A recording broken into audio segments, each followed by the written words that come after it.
In the Cache Valley in northern Utah. Logan, Utah, the site. Homecoming at Utah State and Romney Stadium. It's a WAC opener. 30th meeting, San Jose State against Utah State. Good evening, everybody. I'm Trey Bender alongside Renee Nato. Glad you're with us. This Utah State team on a 9-game losing streak dating back to last season. But Coach Brent Guy feels that his team could turn the corner tonight, and they have one of the nation's dynamic playmakers in Kevin Robinson. An electrifying player. In fact, he'll kill you as a punt return specialist or as a receiver. He's second in the WAC with a 15-yard average per punt return. He's got 16 grabs, one of those for a touchdown. He's fearless across the middle. He's got Velcro hands. He's led this team in scoring force quick throws. Here you see Brent Guy in his third season, 8 bowls and 19 years as an assistant, starting to build this program, named head coach in December of 2004. Jared Strubeck will kick it away. The Spartans win the toss, they defer, so the Aggies will receive to start the ball game. 1 touchback on the year, and there's a look at number 6, Kevin Robinson. 1 kickoff return for a touchdown in his career. He's returned 3 punts for touchdowns, and we are underway in Logan. Strubeck's kick will reach the end zone, and here comes Robinson. And he can't get past the tackle at the 16-yard line. Nice play by Rhino Gonzalez on special teams for San Jose State. So Utah State, we talked about the Spartan struggles on offense. The Aggies have struggled as well, but they have a very athletic quarterback. And you see him there, number 7, Leon Jackson III, the senior from Long Beach, California, is a great runner, and he also does a nice job completing the short pass. 67% of his tosses are complete. He's got 1 touchdown, 1 interception, and he didn't have much last year, only 105 yards rushing, 150 passing in 2006. Offset eye, they'll go to a pitch to Robinson, sweeping around the left side in motion, and he's out of bounds. They'd like to get him the ball early and often, bumped down at the 23 after a 5-yard gain. Jonathan Harris on the tackle. Let's take a look at this Aggies lineup. They're athletic at the receivers. They'll go double tight end a lot. Will Fausel, the senior, at that tight end spot. Lasue will work with Marsh at the tailback. Up front, Ryan Tonemacher, Remington watch list guy, 15 straight starts at that center spot from Chandler, Arizona. They have some size on that front wall. Nice gain on the pitch to Robinson. 2nd down and 4 for the Aggies' initial series. Handoff straight ahead. It's Lasue, and he's just shy of the first down up to the 26. Jerron Gilbert on the tackle. The Spartans defensively have had some good moments, and they have a linebacking core impressive, but they needed some help from these guys up front. Hulu, you'll see his long hair, and he'll be active in the middle. Costello gets help from Demetrius Jones, their leading tackler. And Dwight Lowry, All-America candidate, the WAC preseason Defensive Player of the Year. Owen's also good at that other corner. 3rd down and a yard for the Aggies. Handoff Lasue, straight ahead, tries to jump over the pile, and he'll be close to the first down. Great effort. It looked like he was initially stopped short, but that second effort might have picked up the first down. He got airborne, Trey, and did an outstanding job just getting over the top. Good surge on the right side. That's Jorgensen and Tonemacher, and allows him a little surge on a little bit cushion on the right side. They're going to measure it out, but it's going to be very, very close. Just great individual effort by Aaron Lasue. Lasue is a jack-of-all-trades kind of guy. He'll play some receiver. He's played tailbacks, an important special teams member as well. Not a big kid at 5'10", about 190. And he's out of Fallon, Nevada. He was a defensive back with wide receiver. He was a defensive back as a junior college player, wide receiver last year. And looks like a little bit short. So 4th and short, Aggies from their own 32, and they've got to bring the punt team out here. Oh yeah, it's not. It's too early for a risky play such as that. It's a wet field and things, so it's going to be a tough situation. And you see number 7, he doubles as the punter, and he is very good, maybe the best in the WAC, as he averaged 44 per punt last year. That was 20th best in the nation. We'll kick this one from his 17-yard line, a wobbling kick. It'll be Lowry at the 33, and he's tackled at the 38-yard line. Gino Odon on the tackle for the Aggies. Great field position for the Spartans. They'll get their initial series at the 37. You're going to watch Jackson as a quarterback when he's back there in punt formation. He can be creative. Adam Terfralis, senior, tough. He's a leader, a guy that is a physical runner and just makes plays. And last year, he really stood out in that 9-win season. Completed 58% of his passes. And he just made key tosses in their comeback wins that we're going to touch on later. as this game develops. They'll open up with a 5-receiver set. Dick Tomey will throw a lot of looks. He's done it throughout the course of the year, and they open up with an empty backfield here on first down. Sometimes they'll go with the quarterback keeper when they got spread out like that. Kafralis from the gun. Fires deep. Downfield, he has a man, and it's caught by David Richmond inside the Aggies 30.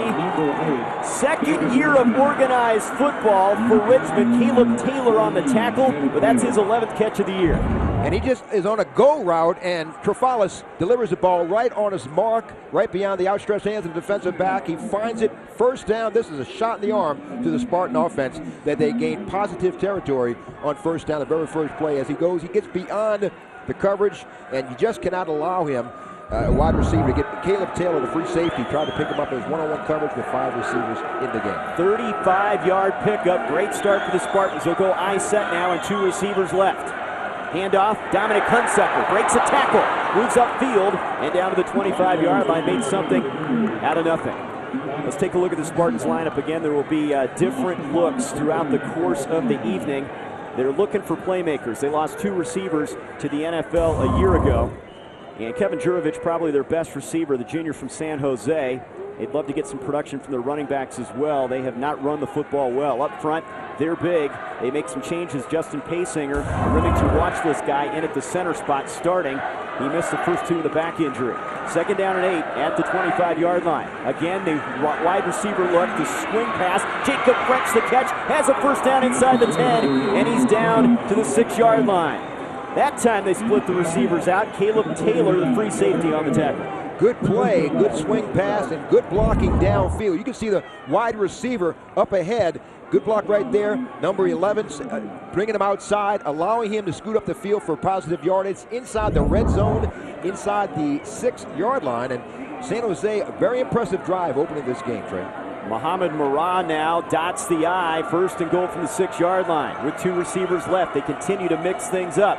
Some movement, handoff straight ahead, and short yardage, maybe a yard, as Hunsucker gets the carry. There is a flag on the other side of the field. Looked like some backfield motion that time. Yeah, someone was moving that time. Was going to push San Jose State back 5 yards. Well, they got the guy that carried the ball, Hunsucker. Hunsucker, an interesting prospect. It was a free safety. Against Arizona State, he had 8 tackles in that game. He's moved over to running back second game, and boy, he's an exciting type of guy, a little shifty, and out of San Jose, California, one of the many players from the San Jose area. They're really hurting at running back. Patrick Perry, season-ending knee injury 1 week before the season. Giannis Davis, ankle injury. They were counting on him after 1,000-yard season a year ago. First and goal now from the 11-yard line. 2 receivers, 2 running backs again. Kafralis, nobody there. He wanted to hand it off. He's in trouble and just has to unload the football. Busted play, and Devon Hall was in the backfield. This was a blitz from the corner, and well-conceived defensive play, as Kafralis did not see him coming from that side. You can see the cornerback coming right into your screen, running the outside of the tackle, and just right as he releases the ball, he's hit. But a well-designed play by Devon Hall from his outside linebacker position. And he was going to drop in coverage. That was a good play on defense. Second down and goal from the 11. This time they'll send Richmond. Here's a look at Hall, a very active linebacker, and he can move very well. They'll send Richmond to the right side.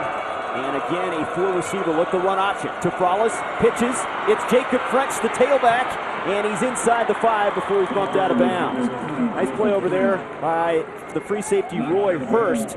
But boy, they give you headaches the way they line up differently every snap. And they want to have you thinking really who's going to get the ball, and a good play getting out to French, who is a wide receiver. A hole maybe right there, but French gets it inside the 5-yard line. He's a little shifty, has some quick feet. He's only 5'10", 205, but he's excellent athlete, and that's a well-designed play for him. Yeah, start in their loss at Kansas State. Now penalty flags before the snap of the football. Come from the back judge. Substitution infraction on the defense. Ball man on the field. After this is the goal, remains 3rd down. A substitution infraction, and that's a costly one because you got 3rd down now, but instead of 5 yards, it's more like 2. Yeah, and what happened is someone broke the huddle, and you just can't do that. And didn't allow the team to check in and with the official, so it's going to push it back a little close to the goal line inside the 2-yard line and just gives the Spartans a little better working room here. This time we'll go an offset eye. Hunsucker the tailback. Halyard Jr. is the fullback to Frollis. Play fake, throws. It's caught by the fullback. Halyard Jr. has it. Touchdown, San Jose State. And that was a textbook drive. They were so efficient, moving the chains and mixing things up well. Trafallis with the play action, and he just puts pressure on that corner, on that edge there. He has to make a decision. Do I come up? Do I drop back? Defensive back can't get back. That's Darrell Fields, the outside linebacker. Cannot get over quick enough to cover number 47, as you can see. And it's just a mismatch right there. Great play faking by Trafallis. Just their third touchdown. There's a bad snap on the PAT, and they have to cover it back to the 20-yard line, and it remains 6-0. So just the third touchdown as Brett Guy saw his defense marched on that drive. San Jose State is in the end zone, 2 minutes off the clock, and a 6-0 lead. They did the job. It has their first lead this season. This is game 4 of this campaign for the Spartans. An impressive drive capped off by the touchdown catch. As you look at their scoring offense, second worst behind Notre Dame in points scored, but that's got to boost your confidence big time. Opening drive, yes, the way they did it, very methodical. David Richmond with that big catch, the first play of the game, had to boost the confidence of the offensive line, Trafallis, and everybody on San Jose State, and led to a touchdown. A bad snap, so this guy, Strubeck, didn't have an opportunity to kick it, so 6-0 is Kevin Robinson, a dangerous return man, one of the best. As a special teams player, awaiting the kick, hoping he has an opportunity. Strubeck with another good kick into the end zone. Robinson comes out of there. Left sideline. Robinson breaks free. One man to beat to the outside, has to cut it back in. He's across the 40, and then he's gang tackled at the 45-yard line. It appeared he had a chance to come to the right side of the field and break one, but they hemmed him in. Still a nice return to the 45. 45-yard return, and they're in great shape. Good blocking up front. He's following the wedge, and he finally sees a crease, breaks it right here, puts it into afterburner. Gets a little wiggling there, and you see he's a great broken field runner. Takes a hit right there and keeps on going. Every step he takes is a positive step. He doesn't waste any motion, sidestep. He's a north-south runner, very positive yards. Good return by Kelvin Robinson. Look at what he's done. A second in the WAC in punt return yardage, 25-yard average on kick returns. He has been sensational. Here's LeSueur off left end, and he's tripped up and knocked down just shy of the midfield stripe. The Aggies with LeSueur, also bringing Curtis Marsh, and that was Christopher Owens, the corner, on the tackle. Little counter trap play right here. Everyone's going one way, cuts it back against the grain, finds a crease. Good blocking on the left side. That was Johnson, and Murphy allows him to pick up positive yards, 5 yards, and that's something they have to do throughout this game. Pick up positive yards, be successful on first down. That's a key. This time Nelson and Robinson, the receivers, off to the right side. Handoff LeSueur, running left, cuts it up, and he runs into a stone wall, keeps his balance, maybe gets 2 yards out of it to the 48-yard line, and that's it. This kid's a great story. You know, we talked to Coach Guy about it. Sold home security systems, earned some money in the offseason. Made $17,000 in 6 weeks. I'm going to find out how he did it, knocking door to door. And one thing he was worried about is that he may miss some time in off-season training. Boy, he just, he pays his own way to school, not on scholarship, whatever it takes. I mean, this guy is just a winner and a true student athlete for Utah State. Third down and a couple. He remains in the backfield. Out of the backfield, they swing it left side to Nelson, and Nelson is going to be close to the first down at the 45. Matt Costello, the Nagurski-Lombardi watch list guy, stopped him, and I don't think he got there. They're going to mark it at the 46-yard line. The screen pass coming that way, and you can see Jackson just looking the whole way, trying to hit his receiver. Good blocking downfield temporarily, but Otis Nelson did not have much running room, and they're going to kick it away again. This is second big stop by the Spartan defense, holding them on third down. And that's sure tackling. You mentioned it. That 2 key tackles just shy of the stick. So those kind of plays can win you ball games, and they didn't have that the first 3 weeks of the season. And they are off to a good start. Man, that sure helps with their offensive set. Here's a kick by Jackson. Lowry didn't call for the fair catch. He fields it at the 12. and takes it up to the 16-yard line. Oh. Here early on. 2nd down and 2 at the 35-yard line. Hunsucker in the backfield. Jurevich in motion. He'll get the handoff. He wants to throw the football. Throws it back to Trefralis, who goes downfield to his tight end, Clark, who makes the catch for the first down. How about that for some trickery? There is a penalty flag near the line of scrimmage. There is a flag on the play. And they're going to mark it back against the Spartans, an eligible receiver downfield. The thing you have to watch for, Trey, is San Jose State is famous for gadget plays. You may see 2 quarterbacks in the offensive side of the ball. Eligible man downfield on the offense, number 68. 5-yard penalty, remains 2nd down. Frank White, our referee. Here's another look. That was Justin Paysinger, but you can see this play is going the other way. Throw it back to Trefralis, and he finds the tight end, Jeff Clark, for his 5th catch. Would have been his 5th catch of the season.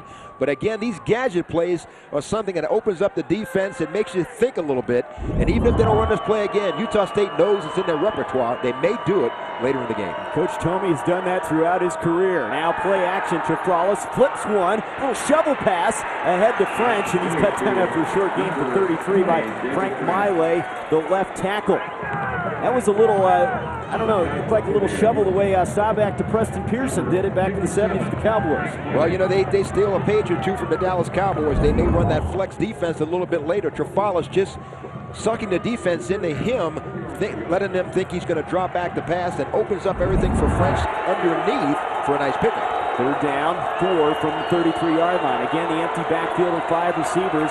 3 to one side, Jurevich in motion. Trefralis has the snap. Throws it into the flat, caught by French, hit, and he's going to be stopped shy of the first down at the 35-yard line. Nice play by Keyjon Murphy again from his corner spot, and they're going to force him to punt for the first time. Little pressure from Ben Calderwood from his right defensive end position. Got pressure on Trefralis. It maybe made him hurry his throw a little bit more than he wanted to. It was complete. You can see Trefralis is going to get hit from the back. Right there, number 58, made him throw a little sooner. Had he had a little more time, perhaps, he may have picked up the first down. So Dick Tomey's team will have to punt it. Rain falling steadily now here in Logan. Waylon Prather, 4-year starter, Ray Guy Award candidate, to boot it away, and it is a monster kick. Robinson fields it on the 13-yard line. Robinson has a seam. He's to the 30. Trying to make something happen the other way, and he's dropped. It closed quickly at the 31-yard line. Great jets. The quick first step, 15-yard return. And what did not happen was a good play. You see one of his teammates holds his hands up. He did not block. Had he blocked, it would have been a clip. So sometimes it's better if you don't put out the effort, which his teammate didn't hit from behind. It would have brought that play back. Nice return by Robinson. You can see how he really opens up everything, and you have to concentrate every time he has the ball in his hand. How about this? He has a chance to lead this team in scoring 4 consecutive seasons. I mean, you talk about all the game-breaking plays he comes up with, but that's impressive. It shows you how valuable he is to this team. On play action, Jackson rolling left. Throws under pressure, and it is caught by Robinson at the 38-yard line. Absorbed the contact and hauled it in. Leon Jackson with a boot. You see play action, he's rolling left, naked boot. He's looking for Robinson on a deep out beyond the first down marker. Nice catch, a little behind him, and Robinson had to reach back. Good athleticism, great balance, and he was being hit as he pulled that down for a completion. Yeah, that was Lowry on the coverage, and that's 2 of the best athletes in the WAC right there. As you look at Robinson's numbers, he has been sensational in the receiving category as well, and now some movement. Leon Jackson's going to call a timeout.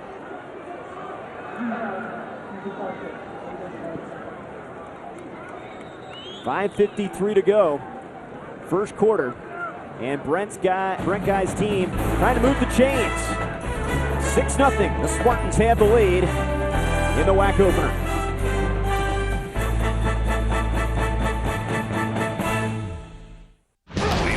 Mission, protect the QB.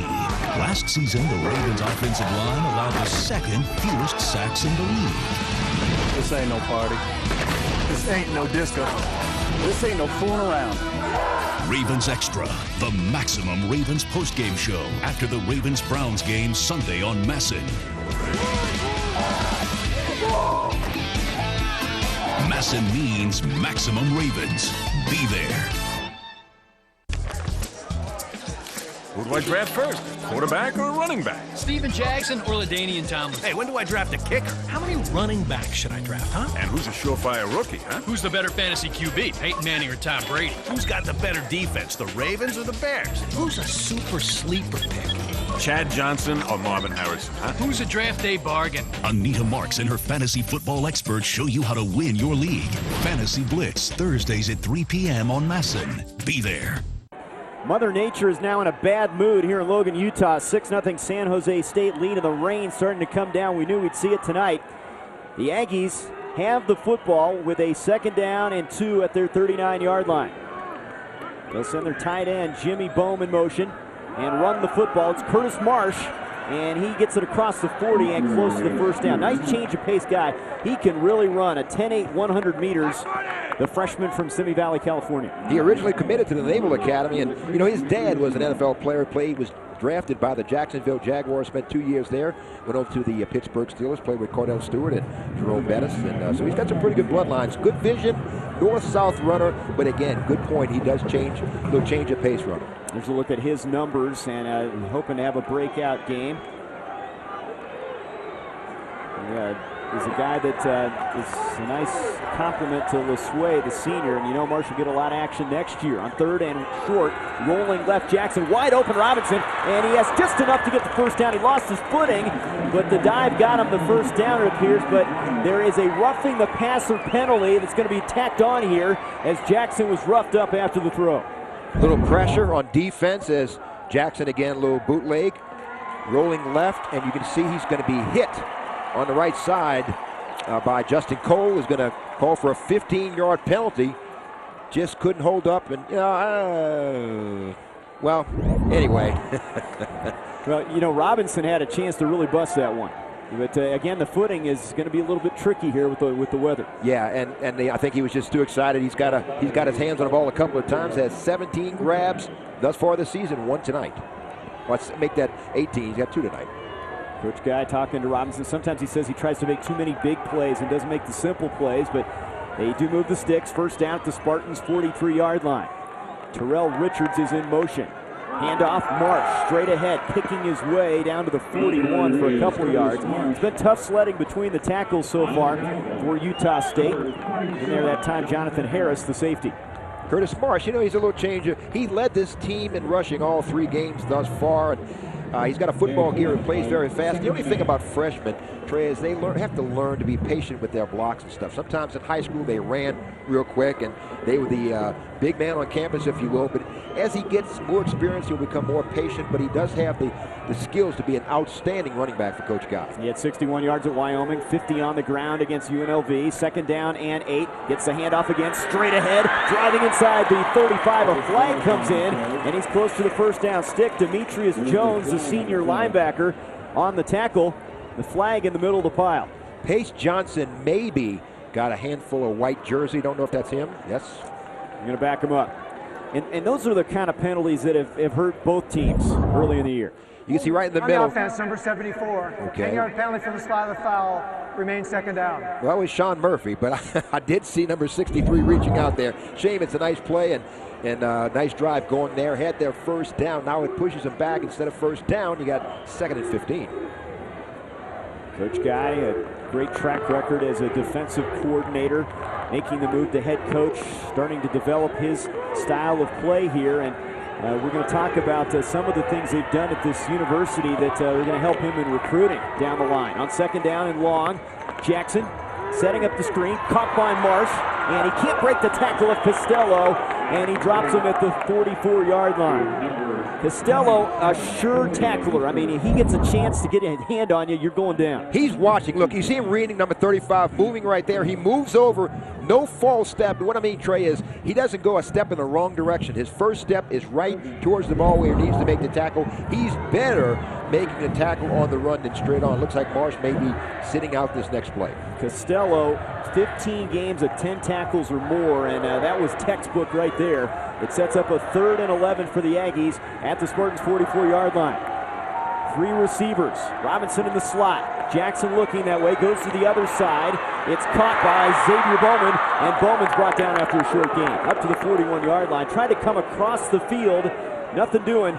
Duke Iheanacho, the safety on the tackle. Trying to set up a bubble screen right here, and really San Jose State kind of smells it out. You can see the defensive linemen are kind of waiting in the weeds, if you will, and once he runs against that grain, there's a lot of people waiting for him, one of them among others, making the stop. But just good, well-designed play, but it was just smelled out by the defense. So Jackson, the quarterback, again out as punter. See what he's done tonight. He's hit 3 inside the 20. See if he can pin him back deep again. Hangs this one up there. Lowry's going to let it go. Robinson back there. The Aggies collide, and it goes into the end zone. Tough break there as Kevin Robinson collided downfield with one of his teammates, and that was Gino Odong, and somebody's got to make the call on that play. They have him pinned at the 1 if they can. And Kevin Robinson is gingerly going off the field here. As you can see, 2 guys in blue jerseys. Whoa, that's going to be ugly. Collides right here, and not only you might get someone hurt, but the ball goes into the end zone, touchback. It's going to be out the 20-yard line, and you almost lost Kevin Robinson on a play such as that.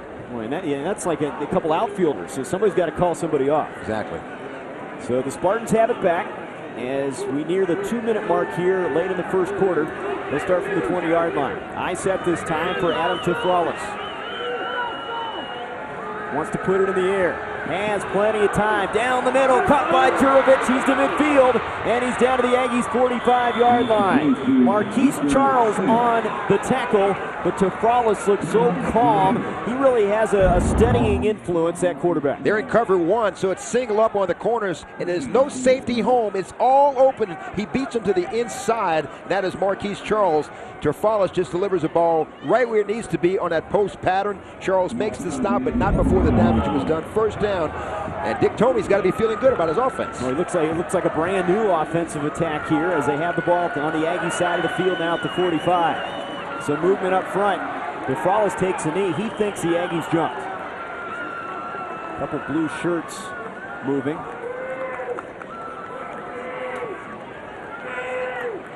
Prior to the snap, offside on the defense, number 57. 5-yard penalty, remains first down. That's Frank Miley, the left tackle, the senior from Sandy, Utah.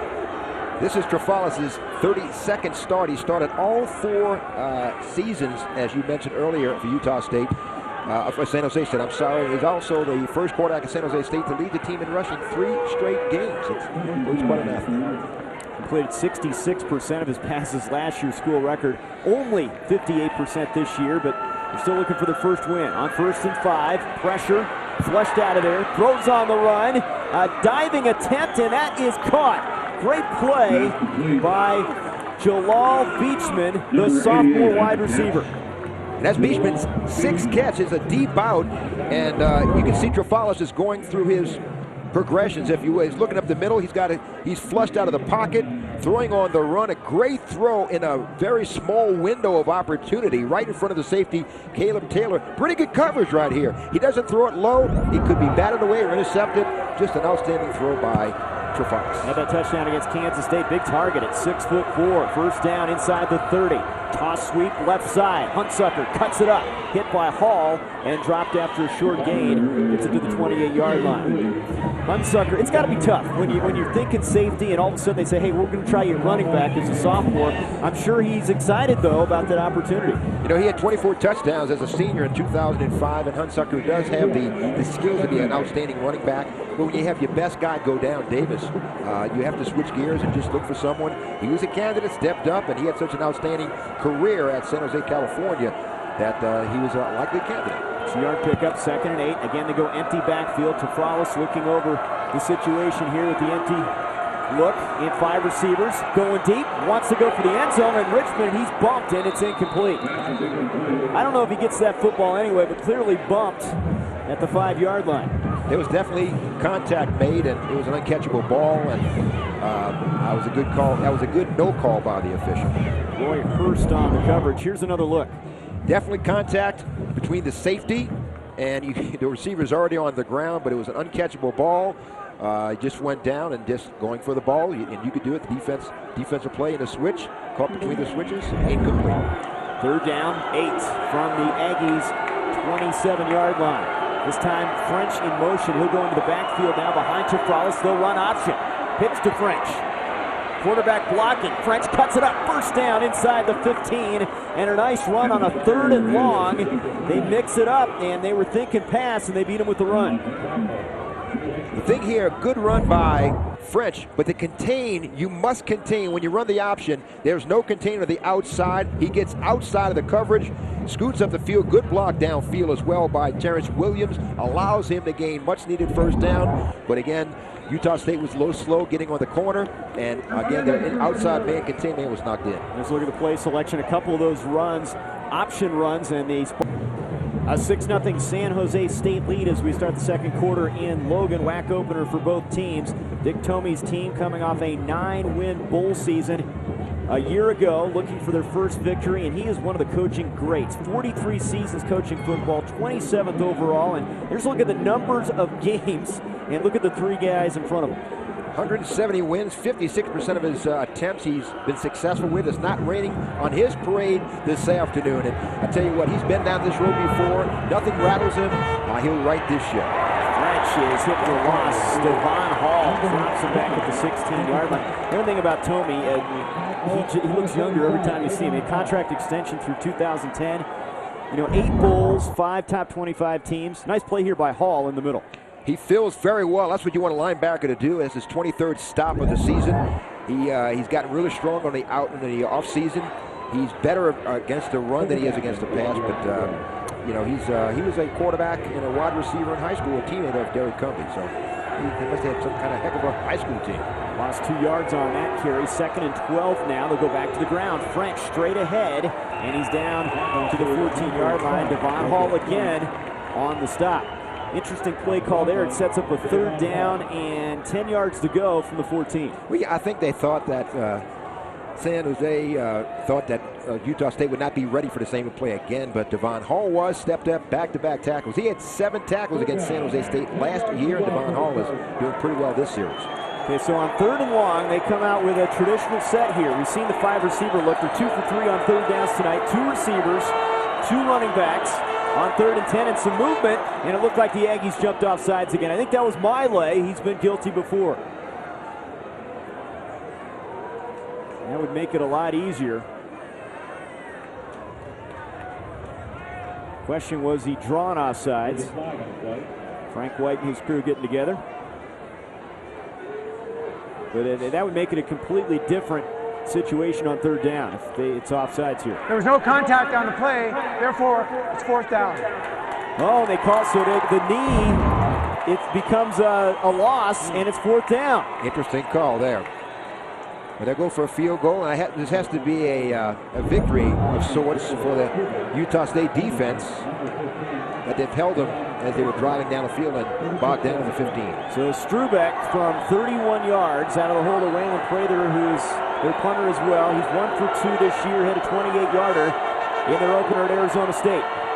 Kick on the way, and Strubeck splits the uprights. A big field goal from the Spartans, making it a 2-possession game here in the second quarter. So the Luke Rosa Award King second quarter in Logan, Utah. The rain continues to fall.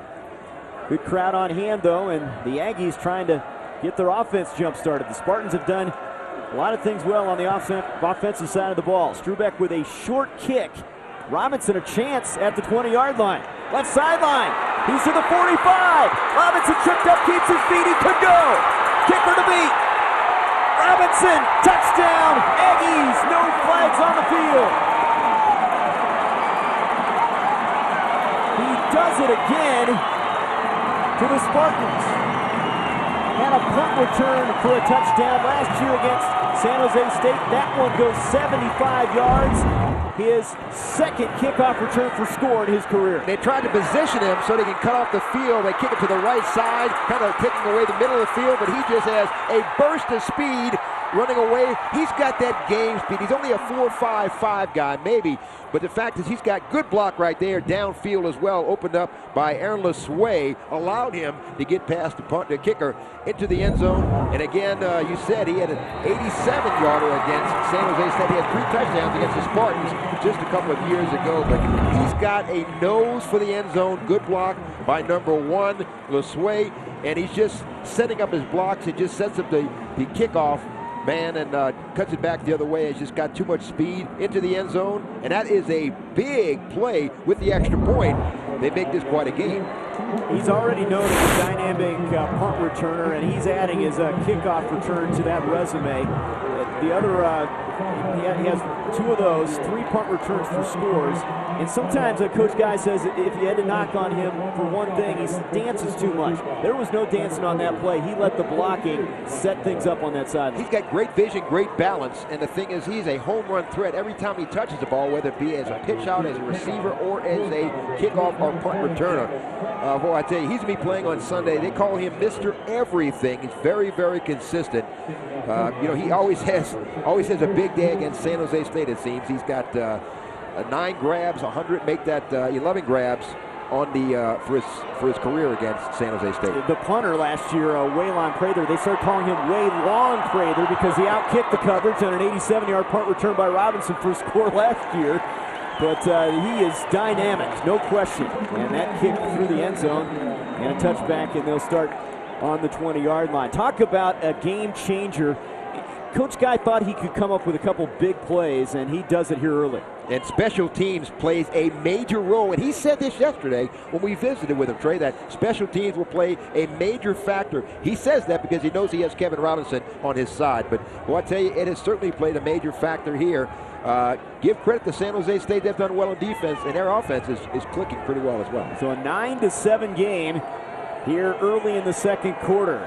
And the Aggies are hoping they can get their defense playing some better football. Tafralos to throw, left sideline, catch is made and bumped out of bounds. Is Richmond. Over there was Keyjon Murphy getting some help from Brindley as well from the safety position, but a nice gain of 8 yards. Little hitch pattern, and Tafralos is really clicking on all cylinders. You know, he's got the school record of 65.6% of his tosses completed in 2006 against Washington, where he had 323 yards. He also had a career high 328 against Nevada and 2 touchdowns last year, so he can get very, very high. 2nd and 2 at the 28-yard line. I set. Tafralos in the flat, catch is made, and it's Jurovich, and he has a first down, and he's knocked out of bounds at the 42-yard line. Roy Hurst, the free safety, junior from Oakland, on the tackle. Jurovich has been their bread and butter guy in the passing game this season. And this is a good play here. Good, just one-step drop and hits him in motion as he's swinging around the right side. And Jurovich makes something happen, picking up a first down. And Tafralos has just been on fire. We said he can get hot, but you know, you talk to the opponents, he blows hot and cold. As hot as he gets, sometimes he can get cold and throw numerous interceptions and things like that. But right now, he's in sync. After the 14-yard completion, handoff to Hunsucker, running left, and he gets short yardage. Utah State, when you look at their total yardage numbers, you think about offense, but you've got to add special teams over the course of guys' career here. If you add the special teams to the equation in terms of all-purpose yardage, the numbers look a lot better, and Robinson provides so much of that. Yeah, and he does, and it's a little deceiving, as you said. That, of course, right now it's a 9-7 game, but the offense for Utah State has not been very successful thus far, but they're in this game because of Kevin Robinson. 2nd and 7 for the Spartans. They've looked good with the offensive sets thus far. Swing out, and it's caught by Jalal Beachman, and he's run out of bounds at the Aggies' 49-yard line, about a yard shy of the first down. Caleb Taylor, there he is, the free safety on the tackle. He gets down to squat position, beats the blitz. Utah State was coming on a blitz up the A gap. He got it away quickly. The stop is made 1 yard shy of another first down, and this offense is really clicking, and he's taking huge chunks of yardage every time Tafralos completes a pass, 6, 7, 8 yards at a pop. But Tomey won't go status quo. He'll continue to mix things up. Here's that 5-receiver set again, and French will motion into the backfield. On 3rd and 1, Tafralos keeps it, and is close to the first down. He needed the 48 and appears to have it. Frank Miley, the senior defensive tackle on the stop. And they do move the chains. And Trefallis is a very good runner. What Coach Tomey mentioned is that he's a physical runner. I mean, he'll go out and punish people at 220 pounds. Yeah, he's one of the strongest players on this team, a good athlete. He's a leading rusher with 40 yards coming into this game. But the best way you can describe Trefallis is he is a winner. I mean, he's the type of guy like a Brett Favre, not as talented, but he'll do whatever it takes. If he needs to get airborne near the end zone, Trey, he's going to do it. First down from the 48-yard line. Trying to answer the Aggie score. Trefallis has time, fires it left side, catch made by Richmond. First down, makes the tackler miss, but can't keep his feet, and goes down at the 31-yard line. He keeps his footing. He may be in the end zone. Keyshawn Murphy got enough of him to trip him up. That was a timing out throw, very difficult throw. Trefallis lets it go before he makes his cut. Richmond pulls it in. Defensive back is losing his balance right here. He's going for the tackle. If not for the trip up, we're kicking an extra point. Trefallis throws the out right here. The defensive back didn't see it. You really have to watch the ball in flight a little bit, know where you are, and he was just sold off for the tackle. There's a look at the junior college All-American out of Santa Ana, originally from Anaheim. And look what they've done in total offense. They are a rejuvenated unit here tonight after an ugly 3 games. Handoff Hunsucker off left tackle, and he's tripped up by Brindley, the safety, at the 29-yard line. Short gain there. They are really, we're going to talk about how this team has a potential to be a factor in this WAC race, but they had a 6:30 a.m. Sunday mandatory practice. Coach Tomey says those that don't show will be cut. Coaches will be fired. Everybody showed up. He sent a message. It's working coming into this game. Yeah. He's like a Vince Lombardi, He's one of these guys. Vince Lombardi used to say, if you're on time, you're 5 minutes late. That's kind of Dick Tomey's. That's the way he approaches things. He's done it before at the University of Arizona, and it worked there on second and long, going for the end zone, and incomplete. He had a couple receivers down there. Terrence Williams and Kevin Jurovich. Hurst was back there on coverage. Good coverage by the defensive backs, and both goal routes, flies, and not enough separation from the wide receivers, and he just hung the ball up out there. Had pretty good protection. Utah State has really not gotten any pressure on Trefallis thus far, and allowed him to pick his receivers and kind of pick apart this Utah State secondary. 3rd and 8. Spartans. As we near the 10-minute mark here of the second quarter, they'll send Kyle Flynn to the bottom of the screen. There's what they've done tonight, 3 out of 5. They're going to run option. Trefallis the pitch to French, trying to extend it to the sideline, and great game tackling as they run the football. Devon Hall is over there, Roy Hurst as well, and they really strung it out, and they forced 4th down. Yeah, you play inside out. You use the sideline as another tackler. Devon Hall and Hurst really did a good job. You see him stretching it out, running to the sideline. Also, you have Jake Hutton in the mix as well. So you got 3 blue jerseys around there, and this is going to be a long field goal attempt of 44 yards. Strubeck now 2 out of 3 on the year. He's already connected from 31 yards. This one to extend their 2-point lead. Plenty of leg. No good. So Strubeck coming in, highly touted, one of the top kickers in the WAC, but he has had his early season struggles, and it remains a 2-point game. 9:16 to go before halftime. Their star, Kevin Robinson, trying to get something started offensively. They'll start this series from the 27-yard line. In motion is a tight end Fousel. Handoff. Running with it is Durbin Spate, seeing his first action, and he drives off right tackle for a first down up to the 38-yard line. This guy is quick, and it's only his 4th carry of the year, but they like his potential. Jerron Gilbert on the tackle. And watch who springs him loose. Number 6 on the edge, right here, number 6, kicking. Look at that, takes 2 Spartans on the outside. Cuts it back, good vision. He's waiting for his block, and without that block, that took out 2 white-shirted Spartans. This play doesn't work. First down, and good running by Marsh. Robinson with a block over there. Spade, a redshirt freshman from Irving, Texas. First down from the 38-yard line. Robinson will go in motion behind the backfield, and penalty flags everywhere. I said Marsh, I meant Spade. Sorry, my bad. And a nice stable of backs. That a lot of upside. It's going to take some time for them to reach their potential. Dead ball. False start on the offense, number 74. 5-yard penalty, remains first down. That's Sean Murphy again, the left guard. Sean Murphy is that's the son of former Atlanta Brave Dale Murphy. Wow, and you see being patient where he is. Is that Matt Costello? Good look at Coach Guy, not very happy right now with that last play. Pushes it back 5, makes it first and 15. They've had enough troubles. Now penalties, we'll go with a 3-back look this time and a handoff to Spate, and he's shut down. He may have lost yardage that time. Rhino Gonzalez, the sophomore linebacker, on the tackle. We're in Logan, Utah at Utah State University, the WAC opener between San Jose State and Utah State. And we're glad you joined us. A rainy evening, but a big game for two teams trying to get their seasons jump-started. Alongside Renee Nato, I'm Trey Bender. Big kickoff return for a touchdown, 75 yards from Kevin Robinson. There's a look at what Utah State has done with their offense, and they've gotten it done in the return game, but not from the line of scrimmage, and this play's not going anywhere.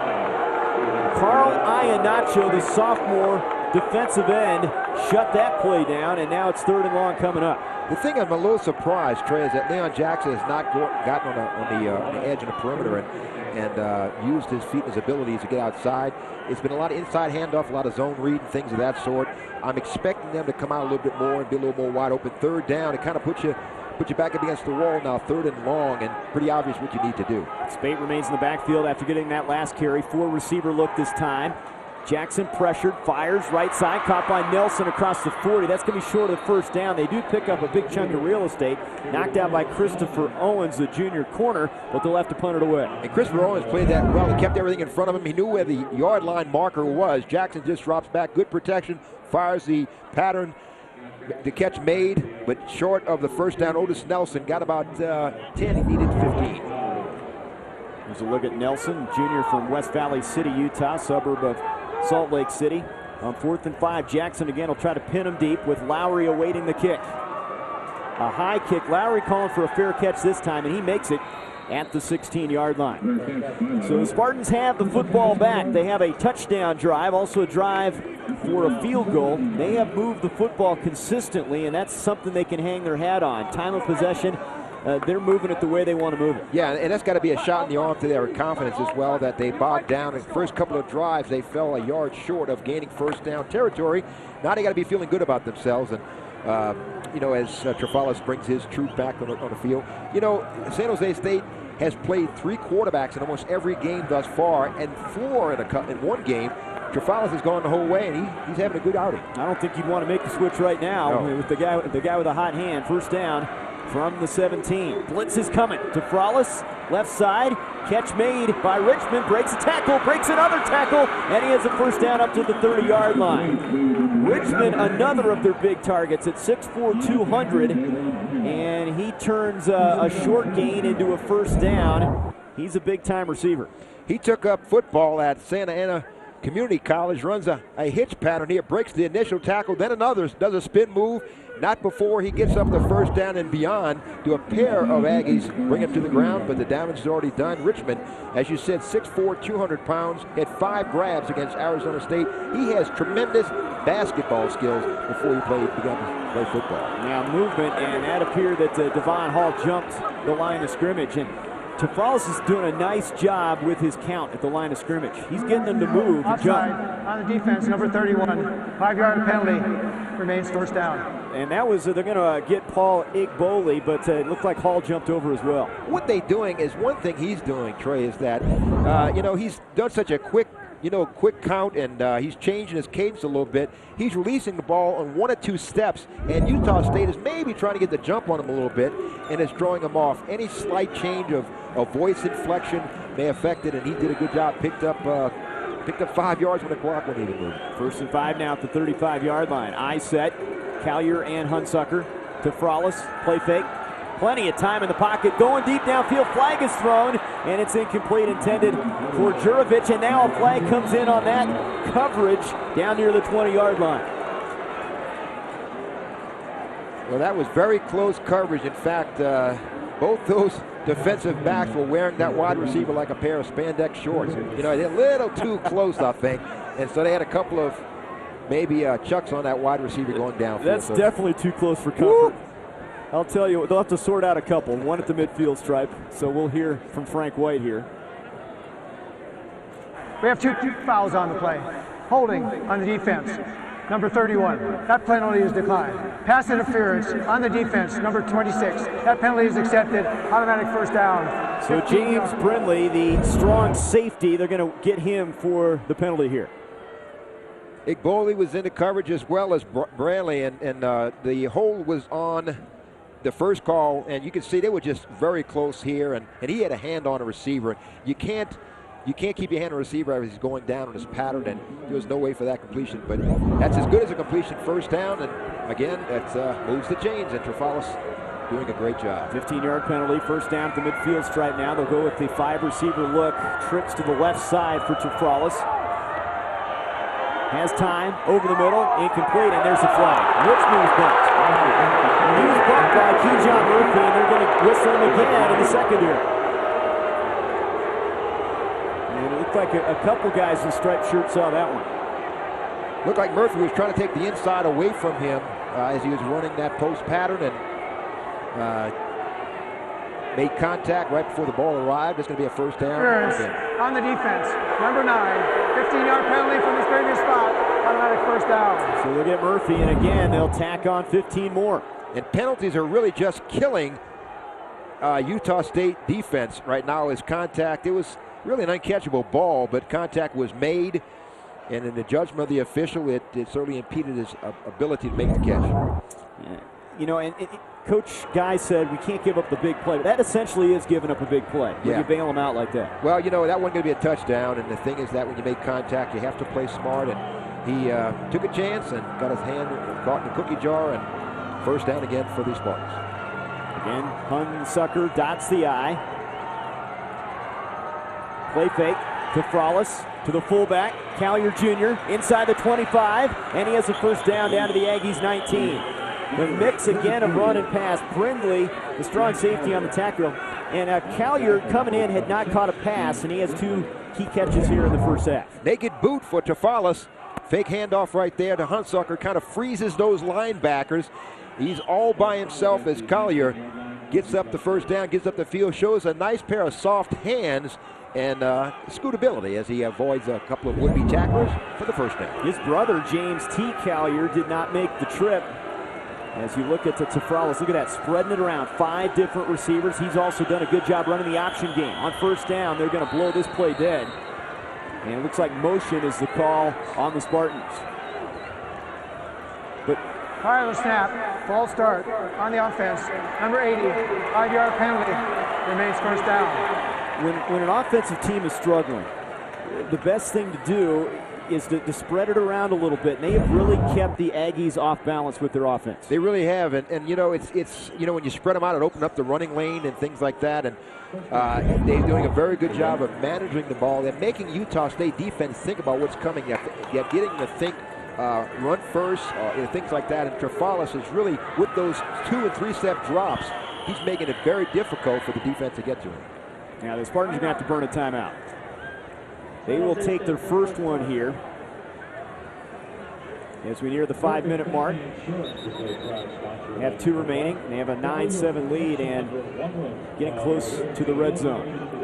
Well, it's been a busy day in college football, and we are in the heart of conference season now. For the WAC, they're underway in conference play, and across America, some surprises today. And we'll get into those here momentarily. Take a look at that when we come back after the break. 5:25 to go.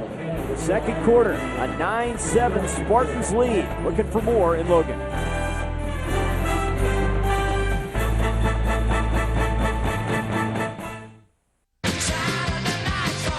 Elton John understands that music plays to the heart. And no radio station understands Elton John like Big 100.3. After my automobile accident, I knew I needed a good lawyer. So I called Nichols, Bourne & Lundeen.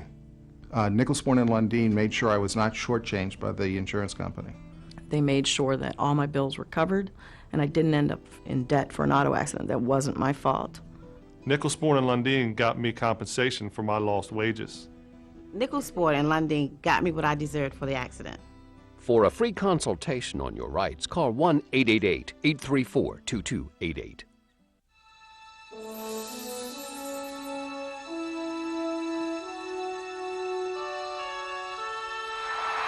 You gotta be here. For the view. You gotta be here. For the fun. For the memories.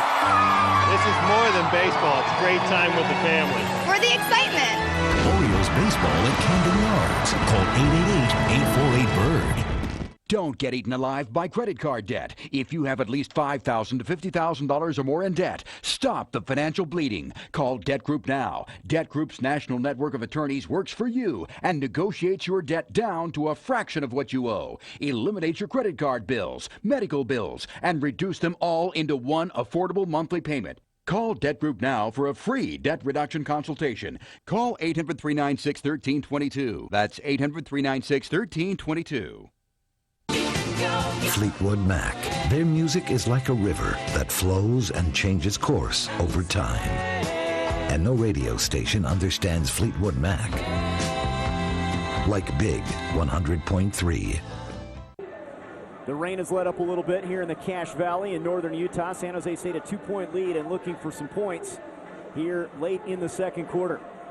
Let's take a look at the national headlines of college football, and it's been a strange day in a lot of ways. How about Louisville? And Notre Dame continues their free fall. In that trap game, that's pretty accurate. Ball State almost pulled that one off at the home of the Cornhuskers. Tim Tebow continues to impress, and he may get that Heisman race before it's all said and done. Urban Meyer continues to do good things there in Florida after his stint at Utah. First down, 15 at the 24-yard line. 5 receivers. Trefralis looking near side. He wants Richmond. He leads, and he has it. Touchdown, Spartans. A perfectly delivered football right on the fingertips of David Richmond, and they extend their lead 15-7. Richmond coming down with his first touchdown catch of the season, and you might see as he runs this route here, he puts his hand out and protects himself from Marquise Charles as he runs the streak route, and Trefralis just airs it out. As he's running down the field, he puts out his left arm and separates himself. Just can't see it from there, but he separates himself from Charles. The official didn't see it. Right before he made the catch, he had a little separation and a nice grab, a nice diving catch, and again his first touchdown catch of the campaign. 24 yards on that TD strike. Richmond also with a 35-yard grab, and in for the extra point, Jared Strubeck. And it's a 16-7 game. So a big play for the Aggies on a kick return, and a big play in the passing department for Trefralis and Richmond. And look at what they have done tonight. They have come out with a sense of urgency on offense, and they've delivered. And we talked about a new lease on life, and that team is very confident. You can look down on this San Jose State field right now and feel how confident they are, putting up 16 points. They can only manage 17 in the last 3 outings against the likes of the competition they played, but they're hitting all strides. Trefralis is doing an outstanding job managing this offense, and boy, Dick told me he's got to be feeling good right now with 5:19 to go in the second. And the senior, it's always a sense of urgency when you're a senior. You want to go out on top, but Coach Tomey said he was going to simplify the playbook a little bit, maybe a little bit too complicated the first 3 games of the season. Yeah, too much reading and stuff. He just wants you to react and play comfortably in your comfort zone, and he's definitely hit on all cylinders tonight. So 16-7 lead, and the Aggies have yet to really get anything going offensively. And if they're going to have a chance in this game, they've got to prove they can move the football. Well, they have 5:19 to go here, Trey, and they have to make some kind of statement as a confidence boost because they did receive, so they have to kick off for the second half. But Utah State is going to have to make a statement here of some kind offensively. Let's see if they kick it away from Robinson this time. Last time he gathered it in on the 20-yard line. This is a line drive kick. They're going to let it bounce to LeSueur. He'll bring it up across the 20. Right side behind the blocking of Robinson. LeSueur to the 45. He's to midfield. And down the Spartans' 41-yard line. And the special teams play is keeping the Aggies in this. If it weren't for special teams, they'd be in a lot of trouble. LeSueur, again, a walk-on, gives you everything. He empties his bucket every time he's on the field. He's not a big guy, about 5'10", 195 pounds. Not a real fast guy, but he plays fast when he's got the ball under his hands, following his blockers, good blocking downfield. Really sets up Utah State offensively here inside the 43-yard line. So good field position to start this drive. A lot of time to go for Leon Jackson. I thought he might let that go and let Robinson gather it in, but LeSueur has good speed as well, 62 yards on the return. And look at what they have done in special teams. It's 3 portions of the game, and they've done it on that third part, and a handoff straight ahead to Durbin Spate, and he keeps the legs turning. Nice effort down to the Spartans' 35-yard line. Rhino Gonzalez, the linebacker, on the tackle. Durbin Spate, he's that 100 and 200-meter champion, and he jump cuts a little bit. You know, Emmitt Smith was good at that with the Dallas Cowboys when he hit the hole and jumps a little bit east-west, but you know, he does a good job reading those blocks. Coach Guy has to be feeling a little bit better after that great return by LeSueur. 18 seniors on this team, including LeSueur. Coach Guy looking for some leadership. 2nd down and 3. Toss sweep. Spate looking for blocking. Turns the corner, and he's close to the 1st down at the 32-yard line. We saw LeSueur. We've seen Marsh. Now we're seeing Durbin Spate. And guys that, when you talk about Marsh and Spate, they're both freshmen, and they have a lot of potential. Ian Nacho didn't make the stop, number 95, but you can see he turned it right there. That guy on the ground, had it not been for him, he'd have turned it outside, had a little more running room. So he, being where he was, forced the runner to cut it back a little bit, and not as much pickup where he ran. Nice 1st down, but it could have been a lot worse. 1st down to 31. Robinson and Nelson, the receivers. Spate, the lone running back. Play action fake. Good fake by Jackson. Over the middle. He has Nelson open, and it's knocked away. And that is Dwight Lowry, the All-America candidate. And usually when the senior gets his hand on it, he picks it. He had 9 picks last year, but that was a fine defensive play. Great break of the ball. The ball was underthrown just a little bit, but good leaping ability on that post pattern. Jackson waiting for the break. He has a little separation from Lowry, and Lowry just comes up. He puts a little more air under it. Leon Jackson does. He'd hit a touchdown, but Lowry just reads the play. And the best thing about a cornerback, a good cornerback, is good timing and finds the ball in flight. And Lowry does that as good as anyone. They compare his skills to a Chris McAllister or a Darrell Lewis, both played at Arizona. Play action again on 2nd down. It's the tight end. Bone with the catch inside the 20, and he runs somebody over, and he's down to the 18-yard line, and that's somebody with Lowry. At the 185 pounds, trying to slow down Bone at 286. He's going to lose every battle. Bone makes his 3rd grab of the season. A little naked boot once again, and Leon Jackson, you have to respect him because he will burn you if you don't come up and play him honest. Bohm is wide open. You used to call that a waggle play when the tight end shadows the quarterback as he rolls left on a naked. There you see Lowry's watch list he's on, an AP 3rd-team All-America last year, and the top player in the WAC coming into this year. Jackson rolling out and incomplete. He wanted his tight end. Here comes a late penalty flag. After the play, and I think they hit the quarterback late again. That's the 2nd time tonight. They did. That was Christopher Owens coming from a cornerback blitz, and he comes up on Jackson and forces Jackson to let the ball go before he really wants to. Had to throw off his back foot. Didn't have enough to put any oomph on that ball. He completed, but he did pick up the necessary yardage for personal foul, roughing the passer, a 29. That's half the distance to the goal and an automatic 1st down. The corner Owens, Pulu, the defensive tackle in there as well. Here's another look. You can see he just had time to pull up perhaps. Jackson throwing as he's falling back. He didn't anticipate Owens being where he was, right in his face. It was an incomplete pass, but again, the penalty was all that picked up the necessary 1st down yardage. And Utah State's got to be feeling good right now with a lot of time on the clock, and they're banging on the door. 1st and goal from the 9. 5 flags now against the Spartans. Fake the toss sweep, rolling left Jackson. He just has to get rid of the football, and he was under duress that time from Justin Cole, the sophomore at defensive end. He was in the backfield in a hurry.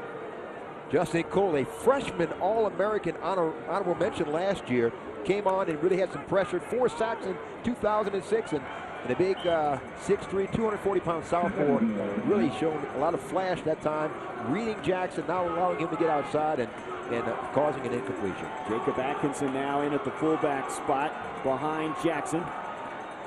No run option. Jackson will keep it. Cuts it up to the 5, near the pylon. Is he in? The pylon was knocked down, but they say he stepped out just shy of the goal line, just inside the 1. Great effort, and this guy can really run with the football. Travis Jones on the tackle. He had 328 yards rushing in 2005, a record for quarterbacks among the Aggies, and he reaches out, and you have to respect, he is a running back on that option play. He reads so well, and boy, I tell you what, it was so close. Has 3 runners right there. Good block downfield as well. Allows him by Jacob Atkinson. Allows him to get close to the end zone. Didn't break the plane. They got a marker inside the 1 yard line. 3rd and goal from that point. 1 receiver split right. Spate is the lone running back. Tight end Bowman motion. Jackson pitch to Spate. Hit. And he's going to be dropped back at the 4 yard line.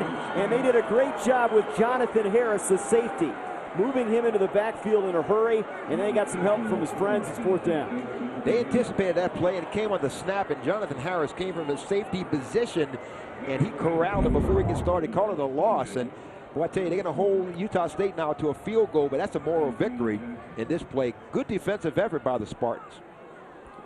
Spartans D fly into the football that time, so they'll bring on Peter Caldwell, the freshman from Kaysville, Utah, who's 4 of 5 on field goals this year. 22-yarder. And he drills it. The Aggies get 3, but they have to be disappointed as they move the ball inside the 1, but fail to punch it into the end zone. Caldwell, who hit a field goal on his birthday in their loss at Oklahoma last week, makes it a 6-point game. Well, they did come up with some points, but they really were outside. It's an opportunity for them to put some points up and go into the going at halftime with a positive and some points up there. They come away with a field goal. Touchdown would have been better, and they keep it at a 6-point game. It's a manageable game now, but Brent Guy can't be real happy with that field goal. Coach Guy and Coach Tomey tinkering with their offenses, trying to get something jump-started, and they have really struggled leading into this game. After 3 games, here's a look at what they've done offensively. That is 2nd and 5th worst in the nation. But they're putting some things together here on the offensive side of the ball tonight, so maybe this will get them headed in the right direction. Well, you know, you want to move up. You don't want to be in that that fraternity. But Utah State is you know, look like they can bust out a little bit. San Jose State is really hitting on all cylinders offensively. They're very in sync on the offensive side of the ball. You see Syracuse busted out with 38 points and an upset victory over Louisville, so maybe this is the night for these 2 teams as well. Kickoff. Returned by Jacob French out to the 27-yard line for the Spartans. And Gino Odong on the tackle. So 2:43 to go. Plenty of time for Tafralis and company. And there's the way they've been moving the football, they've got to feel pretty confident in their ability to get some points here before the break. You see French kind of walking off the field, favoring that left ankle. They've used his services. He's done well as a receiver and a runner, and they can ill afford to lose his services. Although Hunsucker has stepped up in a large way. They go empty backfield again from the 27-yard line. Jurovich is split to the bottom of the screen. He's been the go-to receiver this season. There's a pass, and it's intercepted. It's picked off by Roy Hurst, and the Aggies have it back, and Hurst moves the pile down to the 24-yard line. Roy Hurst, there were a couple receivers in the area, and I don't know where Tafralis is going with the football. That is her 2nd pick. He had one at Oklahoma last week. He had a couple of receivers on his side. It was, again, another quick step and drop, and he threw right between his would-be receivers, and that was Jurovich and Williams. He threw right between them. And right in the waiting arms of Roy Hurst. Utah State has great field position. Again, they get the ball back, trailing by 6, and an opportunity to put more points on the scoreboard. And Tafralis with his 4th interception. Last year, the entire year, he only had 7, so he is really struggling with his confidence this season, despite playing pretty well here in the first half. From the 24-yard line, play action for Jackson. Has time. He wants the end zone. He wants Robinson. Can't come up with it in the corner. That ball was put on the money. Dwight Lowry on the coverage. And he had to adjust his body on that play as he was throwing to Kevin Robinson. He was anticipating the ball inside. Number 6, he has to turn it out. He has to kind of toward his body to the outside. Lowry just reaches. Great break on the ball. And it hit his hands. You got to make those catches. That was a tough catch, but again, it hit Robinson. A great throw by the quarterback. 2nd and 10 now at the 24-yard line. The Aggies a chance to take the lead here after a key interception of Adam Tafralis. They'll send Bowman and Nelson to the right side. Bowman in motion. Play action again for Jackson. Pressured. He rolls away from pressure. A flag is thrown, and he just throws it out of bounds. Now, again, in the backfield, Justin Cole providing the pass rush, but there's a flag on the far side. That's a good play by Jackson, not allowing a sack and, throwing it away, get out of the pocket. And they're going to back up the Aggies here, the motion call. Plenty of fireworks in this one. Big kickoff return for Robinson. Aggies offense coming to life a little bit. Illegal shift on the offense, number 17. He was never set. That penalty is declined. They'll take the result of the play. 3rd down. Xavier Bowman, they'll take the incompletion instead. 8 penalties, just 10 points for Coach Guy, but he has to love his special teams, and his defense comes up with a big play. They finally find a way to slow down the Spartans. Well, they have to seize this opportunity. You know, they were given a gift right here near the goal line, and they have to come up with some play now to come up with some points. And pressure coming, and they set up the screen, and it's caught by the fullback, Jacob Atkinson, and he takes it down to the 20-yard line. Did a nice job just getting rid of the football as Justin Cole was all over the quarterback, Jackson. Credit the Spartan defense with reacting to that play, getting back, dropping. They did get good pressure on Jackson, but they also reacted very well. You see Costello right into place. His nose is always around the ball, and they forced Utah State for a field goal opportunity when they gave the ball to him way down in their own territory. Caldwell, who made his last kick from 22 yards. This one will be from 37 yards from the left hash. Plenty of leg, and the kick is good. So Utah State gets 3 more on the board after picking off Adam Tafralis, and now it's a 16-13 game. New life for the Aggies, and I got to feel good about it with a minute 40 to go and have to kick it off to San Jose State, see what Tafralis can come up with. And that was a gift, 3 points, but they did capitalize, make the most of it, and score, and that's got to be a good thing. Brent Guy's got to feel good that his offense scored the last 2 series. Field goals, but it's still points. You're going to want to stay with us. Halftime, we have a special guest with us. Utah State Athletic Director Randy Spetman is going to join us and talk about some of the exciting things on the horizon and developing here at Utah State University. And we had a chance to see it up close and personal. Very, very impressed with this university and what Randy has done. I was blown away. I don't know anyone has rolled up his sleeves and given as much effort, sweat, blood, and tears to this university like he has. And when I mean it, he'll tell you the story. He has played such a major role in refurbishing this university and making it really on a right track, the fast track to a wonderful, wonderful situation the next couple of years. That kickoff out of bounds, and that what we saw was the north end zone facility. He's going to talk about some of the things going on there. It has really become a big part of the plans for this athletic department. It's a bad kick, though, out of bounds for Utah State as Ulinski. Out of bounds, number 16. Ball replaced on the 35 by rule. 1st down. Ulinski sets up the Spartans at the 35-yard line. Really costly here with 1:40 to go before halftime. Got to think you got to be looking at number 8, Richmond. He's been the go-to guy for Tafralis.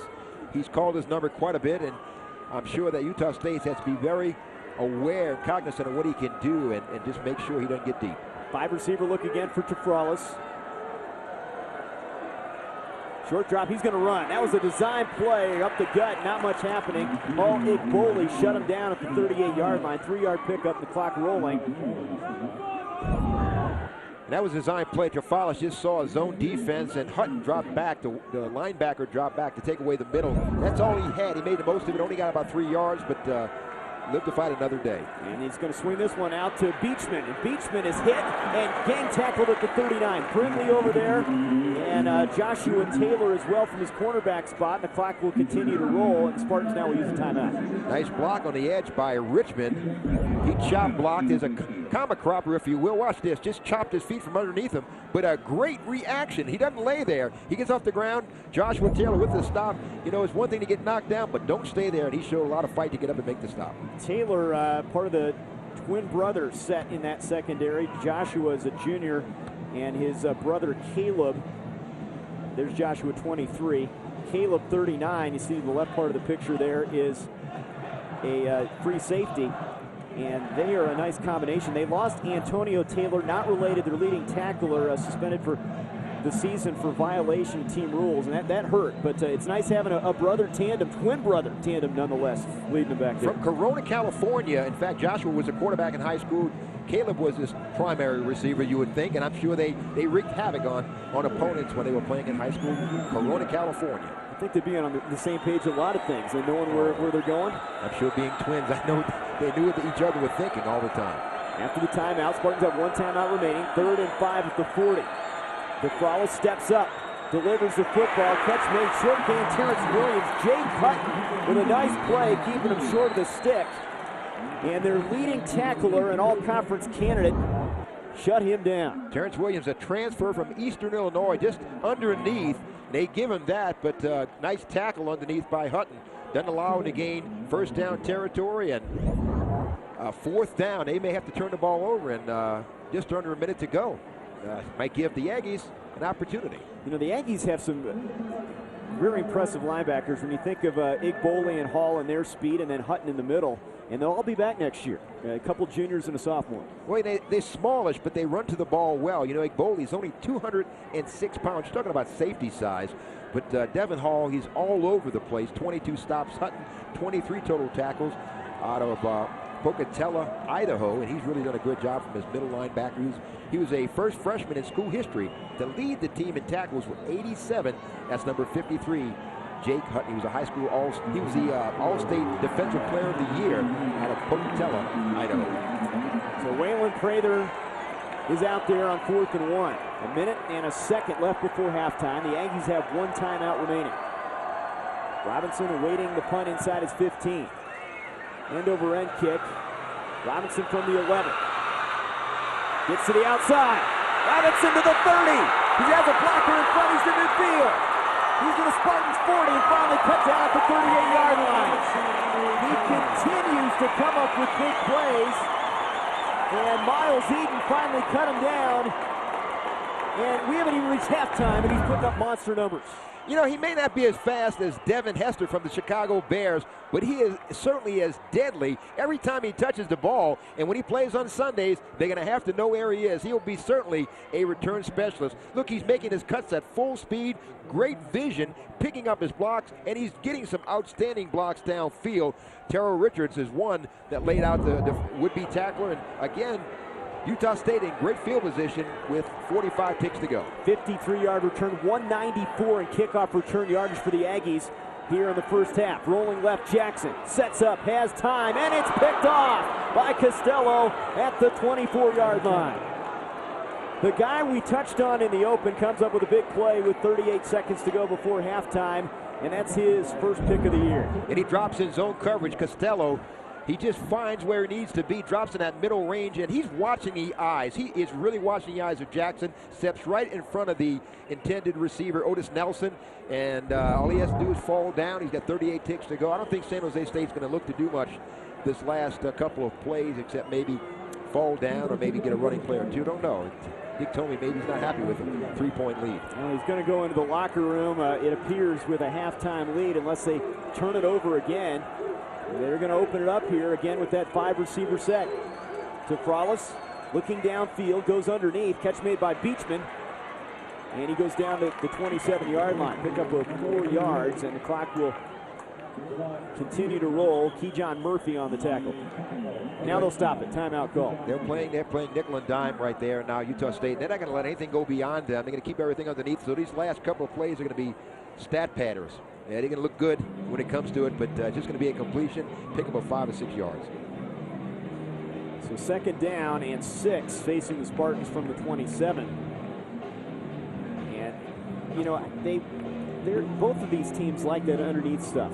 They won't go deep often, but the guy that you got to watch if you're the Aggies defensively is David Richmond. He has that big playability on the perimeter. Yeah, and you know, they had San Jose State had some outstanding receivers. A couple of them are playing on the next level. James Jones with a 3rd-round pick Last year he graduated 3rd-round pick of the Packers, and John Broussard was the 7th pick of the Jaguars. They lose those two, but they pick up Richmond. Beachman has stepped up in a big way. Jurovich has really played well tonight, so even though they lost a couple of outstanding receivers from last year, they've got guys stepped up in a big way and can be counted on. You know, Richmond, I like him. He's got those basketball skills, and you can certainly see a basketball skills very similar to football as a wide receiver or defensive back. Jumping ability, pushing off, sharp cuts, great balance, and he was a great, Richmond was an outstanding basketball player. They just get the snap off before the play clock runs out. Pitch to French, and he runs out of bounds close to the first down at the 33-yard line. Roy Hurst bumped him out. Here comes a late flag. Boy, and that could be costly if that's on Utah State with 18 seconds to go here. He ran the option effectively there. Head ball, personal foul on the defense. 39, 15 yards from the end of the run, automatic first down. That's Caleb Taylor, the free safety. So what it does now is it moves the ball near midfield, and a couple pass plays, and you're into field goal range. But they run the option here, and he's, you know, that is so close, and you will very rarely find a coach dispute a play such as that. You know, that is the toughest call to make, you know, hitting somebody on the white, because you get caught up in the game, Trey, you know how it is. You want to hit someone, and you're right there, and you really lose yourself for just a second. 3, 4, 5 yards out of bounds is one thing, but when you're that close to the field of play, it is really, really tough. Tafral steps out. The ball is stripped free for a moment. He gets it back and just throws the football away, and that was Carl Singleton that popped it out of the quarterback's hands, and they almost had another turnover. Carl Singleton from New Orleans, Louisiana, Carver High School. I know it's being shown down in New Orleans. His fans have to be very happy for him, and he brings the pressure. Number 13 knocks the ball loose from his defensive end position. The troops arrive in James Brindley, and it was just an incomplete pass as he just wants to get rid of it. Well, they're lucky to have it back with 11 seconds to go. No timeouts for the Spartans at their own 48-yard line. 3 receivers to the short side of the field this time for Tafralis. 3-man rush. Pressure coming backside. Singleton throws on the run. He has an open man. It's Richmond, and he's out of bounds to 33 with 3 seconds to go before halftime. Hurst on the tackle, and here comes the field goal team. And that was a great play, great recognizing by Tafralis as he found his receiver on a sideline route on the out. He's just buying time, waits for the break, throws on the outstretched hands right where only he can catch it. He was between the corner of the safety and the cover 2, and safety's got to come up and make that play. The safety has to know where the wide receivers are and back up the cornerback on a play such as that. Threw back from 50, and this would be his season long. The junior from Camarillo, California, trying to add some points. Plenty of leg, and the kick is no good. Off to the left, and he's missed on a couple of field goal opportunities here in the first half. So a very entertaining first half here at Romney Stadium in Logan, and one of the twin safeties for the Spartans. Underway, third quarter. And French gets his hands on it at the 4-yard line. Across the 25, and he's dragged down right there. Gino Odong on the tackle for the Aggies. Well, we talked about how these teams have been struggling to score and struggling on offense to begin with. San Jose State at the bottom of the WAC rankings in most offensive categories, but look at what they have both done. They've showed some signs, and they'd like to keep the ball rolling. Well, they've exceeded what they've done thus far. I think competition plays with that. Both teams have played a much tougher preseason schedule. High set for the Spartans as we open up the second half here in Logan, Utah. Play action for Tafralis. Out of the backfield, it's his tight end, Collier Jr., and he takes it up to the 35-yard line. That play action in the dump to the fullback has been very effective tonight. And when he bootlegs that way, he sucks in Singleton, the defensive end, which leaves the receiver open. You see, little naked boot, Singleton has to come up and take him, and it leaves Collier all by himself, unattended. He scoots up for near first down territory, nice for a pickup of 8. Tafralis so good last year with completing passes, and he is having a big night tonight. Efficient, and made the one mistake, that pick late in the second quarter. On second down, handoff, Hunsucker off right tackle, and he drives forward and maybe got a yard. He's going to be short of the first down. They will continue to try to be a balanced team, but with that balance, they're going to throw a lot of different looks at you. Yeah, and sometimes they'll do some simple things, but they had those gadget plays. They had one in the first quarter, a throwback to the quarterback, and a double throw, if you will. Don't be surprised to see two quarterbacks in the backfield at one time. They may do a throwback type of situation, but Dick told me once the defense to just think about it, even if he has that quarterback out there for a decoy, just to have you cognizant of what he could do. On 3rd and a yard, high set. Tafrala's changing the play now at the line. He had a tough time on the exchange. Throws it to Jurovic, has it, and he has a first down across the 40-yard line. Looked like he had a tough time getting it from the center, Haysinger, but he completes the pass. Taylor on the tackle. And he throws a smoke route. What is a smoke route? When a receiver just turns to the quarterback, gets the ball in, and works his magic. And that was a nice throw and catch. Jurovic picking up the first down. But, also, and it gives you that, when it's a quick throw like that, Trey, it gives you the cushion from the cornerback. Can't possibly react that quickly. He's been a sure-handed guy, averaging over 10 yards per catch this season. First down at the 41-yard line. Single back is Jacob French. He'll get the handoff straight up the gut, hit by Hutton, and then he spins across the 44-yard line. 3 yards on that carry. But, they're content to give you that dive play and to set something else up. Yeah, they do. They want to pound the middle as much as possible, hopefully have some success. But when you become inside conscious, they will hit the outside the perimeter and also test the corners on the outside. They want to suck those cornerbacks in and make them run conscious. 2nd down and 7, just shy of the 45-yard line. Initial series for the Spartans of San Jose State. They put Clark on the left side now as a tight end at the bottom of the screen. Hands it off to French, has a seam, has a first down into Aggies territory. Brindley jumps on his back and he finally drops him at the 41-yard line, but he had a big lane to run through and they moved the chains. Well, this play was designed to go left, and just good vision here. He cuts it back. That play was going left. It was his own left, and he just reads it back, cuts against the grain, and it went for the tackle of James Brindley. He may be touchdown bound, but a nice run by French, and shows great vision, patience, and very determined run to get that first down. French, a former junior college All-American from Foothills in California. Look at his numbers, almost 6 yards per pop. First down at the 41-yard line. Jurovic in motion. In trouble, Tafralas throws under pressure, and he was lucky to get rid of it. Intended for Hunsucker, and Caleb Taylor was in there from his free safety spot, 6'3" and 200 after the quarterback. Caleb Taylor and Hutton both came in. In fact, you see Caleb Taylor and Hutton. Hutton comes through the A-gap, Taylor right behind him, and they really made him pay for that. He had to just dump the ball away. Just couldn't see where it was going. That was just a dump-off pass to get rid of it. Every now and then they will blitz, and they got to the Oklahoma quarterback, Bradford, last week. Yeah, they don't blitz very much, but, they zone blitz once in a while, and what will happen, they'll drop a lineman and bring a linebacker or a safety. They'll still bring 4 people, but with the zone blitz, it kind of confuses the blocking scheme just a little bit. 5 receivers, empty backfield. Tafralas on 2nd down. In the flat, catch made to the sideline. French, and he stumbles and goes down at the 35-yard line. So 3rd down coming up. And we've seen several players have a tough time with their footing tonight. Yeah, the rain has played a little bit of a role. This is a great turf, but the rain will make it a little bit slick. He runs a one pattern, which is just a quick out and shows some good hands. Catching a little bit low throw, but French gets positive yards. Call it 3rd and about 5. Now Michael Hooper, a senior from Los Angeles, is in at a wide receiver spot. As you see, they have done a good job balancing run and pass again. Hooper in a slot to the right. And that 5 receiver look. 3rd down and 5. Tafralas fires it, and it's going to be short of the first down.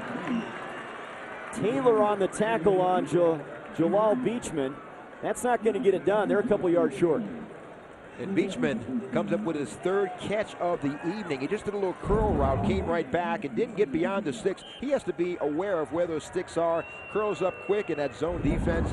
Makes the catch, but a yard shy, and I think they're going to go for it. It's a long yard, though. The ball just touching the 32-yard line. They need to get it inside the 31. So they will go for it out of the kicker's range. I set for the Spartans. Hunsucker straight ahead, driving. Did he get there? It's going to be close. Jake Hutton filled the hole from his middle linebacker spot. Paysinger, Castile, and company really opened a nice hole and allowed Hunsucker to get up the field for what looked to be a first down. I don't know if he got there. It's going to be close. They're going to have to bring the sticks in from the far side.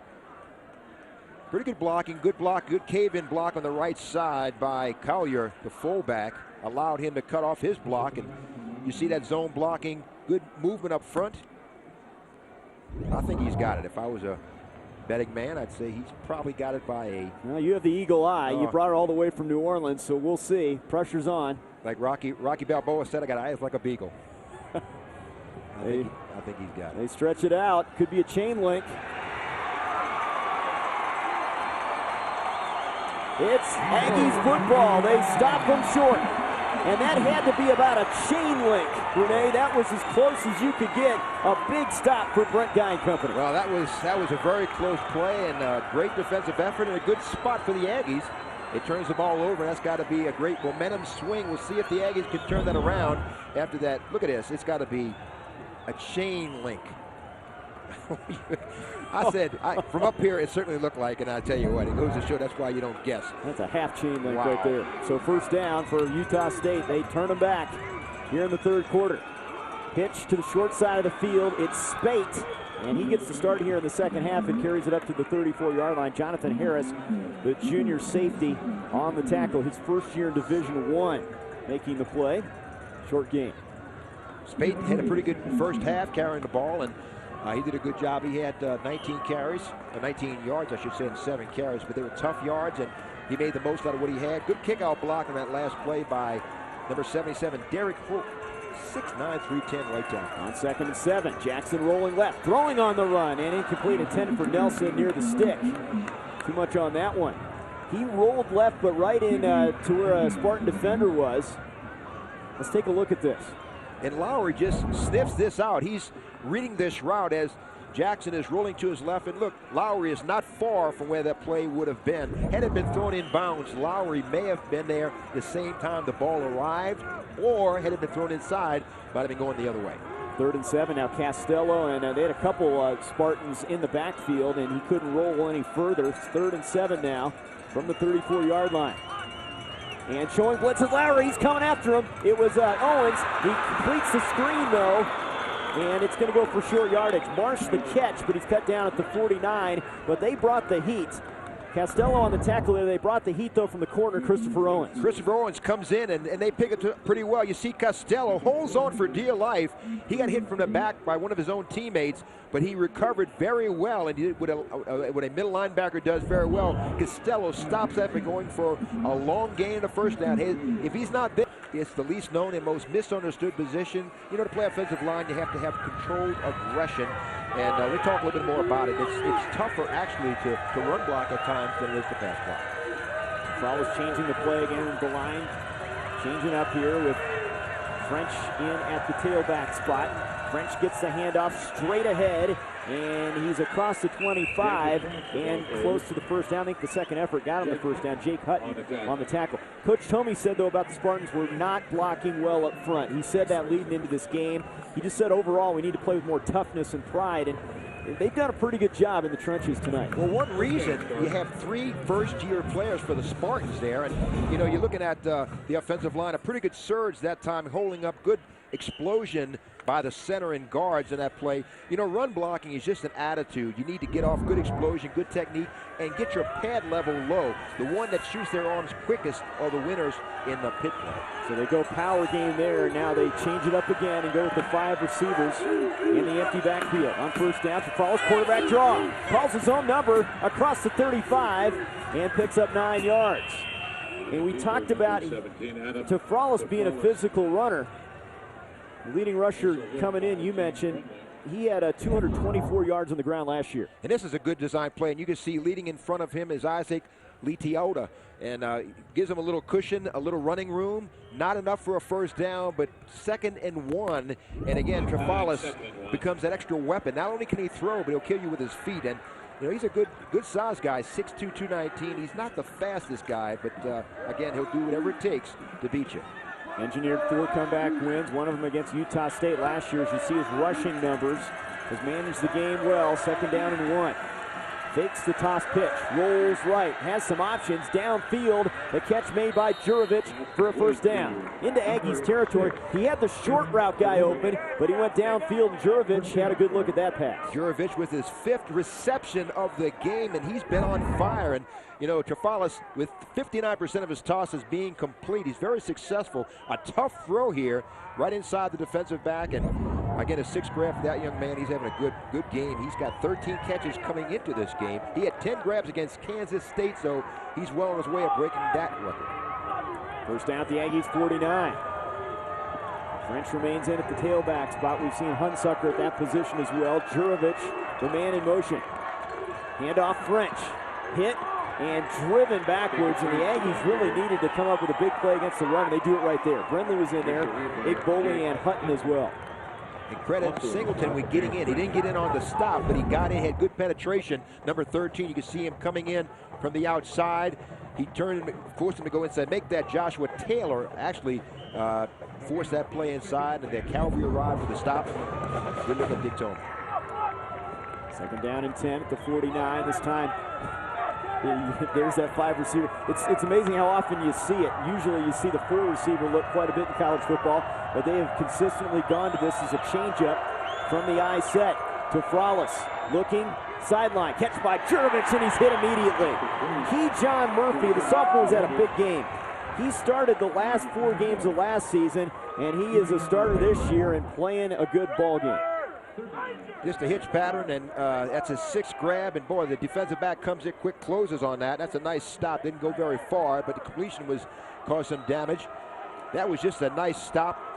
Boy, this is just, boy, it was pressure from the inside coming on Trafalis, a good inside rush, causing the throw the ball a little quicker. That's Frank Miley from his inside defensive tackle position. Look at Murphy this season, 6 different receivers have caught balls on Trafalis tonight. 3rd down and 6, pressure coming, he throws, and the catch is made by Terrence Williams, but he's going to be well short of the first down. Maybe didn't even get back to line of scrimmage on that one. That was Paul Igboli that destroyed that play. Trafalis just dances out of this. Watch it coming through the B gap, through the A gap and the inside. That's Caleb Taylor. He avoids the rush and finds his receiver. A quick shot right there by Trafalis. Finds his receiver, short of the first down mark, 4th down for the Spartans. They will have to relinquish the ball over, and Mr. Robinson will get another chance. So the defenses have played some inspired football here in the 3rd quarter, and Prather now will try to pin him deep.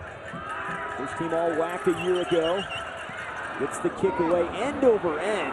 Ugly looking kick. Robinson calling for the fair catch, and he makes it at the 15-yard line. And there's a flag near where the punter kicked it, and he was roughed up. And this is going to give him a first down.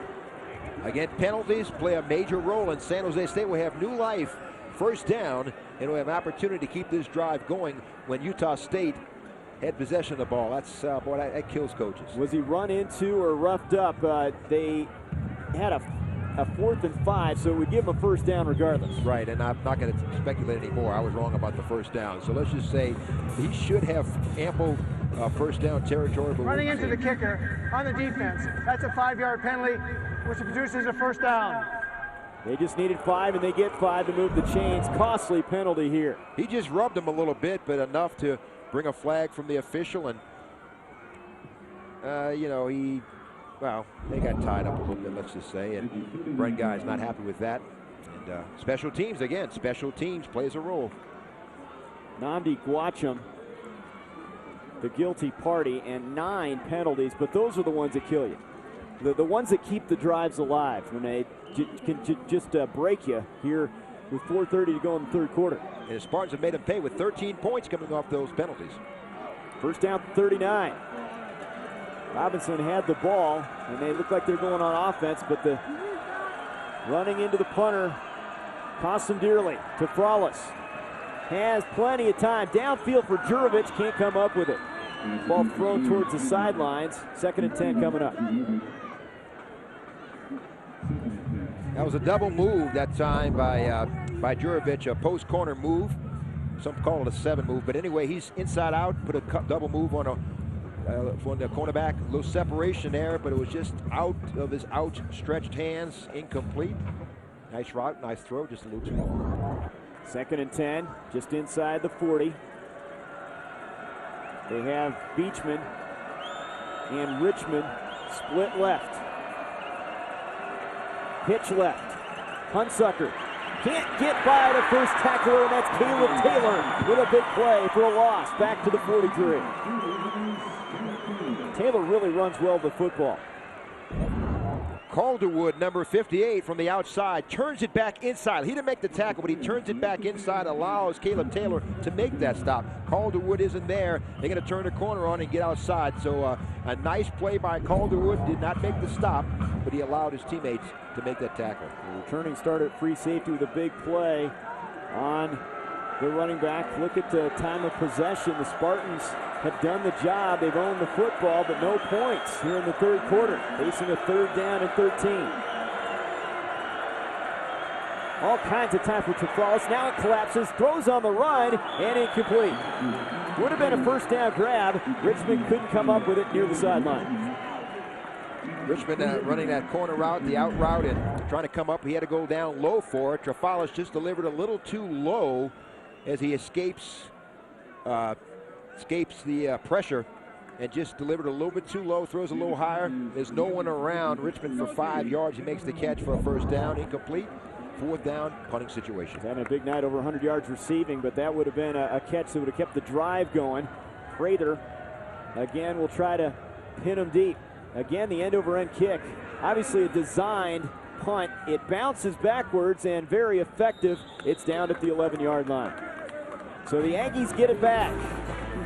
The running into the punter penalty does not cost them. 3-point lead to the Spartans.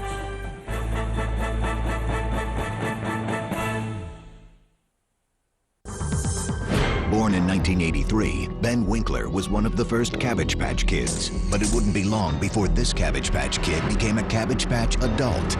Like so many child stars before him, Ben was struggling. However, his bad fortune turned around when in 2003, it is believed he switched his car insurance to Geico, netting him much-needed money. Financially secure, he went on to win a celebrity dance competition. Geico. 15 minutes could save you 15% or more on car insurance. Come to the Legacy Chase at Schwan Downs on Saturday, September the 29th, benefiting GBMC Healthcare. The Legacy Chase offers a sensational day of steeplechase racing set in Hunt Valley, Maryland's beautiful countryside.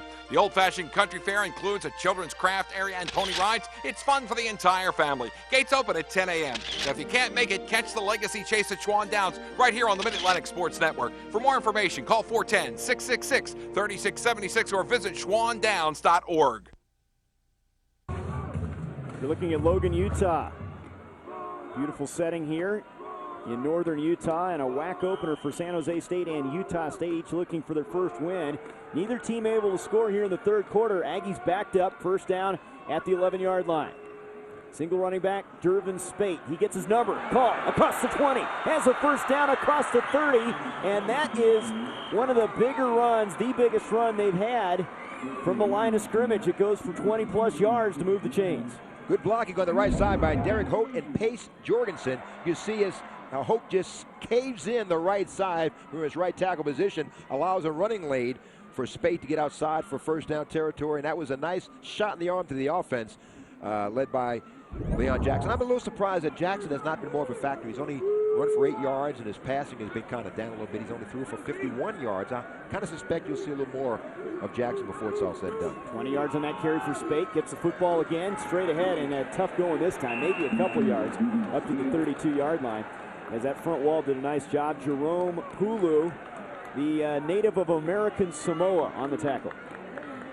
And Spate tried, he does those jump cuts, tries to make you miss a little bit, and he jumped out of one hole, and a redshirt freshman out of Irving, Texas, jumped right back in the waiting arms of Pulu for a very short, maybe a yard gain. Calls up, puts it at a 2nd and 9, and Jackson now may be faced with a passing situation. Send Nelson and Robinson to the left side. Robinson in motion. Jackson fakes the pitch to Spate and rolls left. Pressure on him. And he had to get rid of the football. And that's the second time in a row the Spartans have bred that roll left.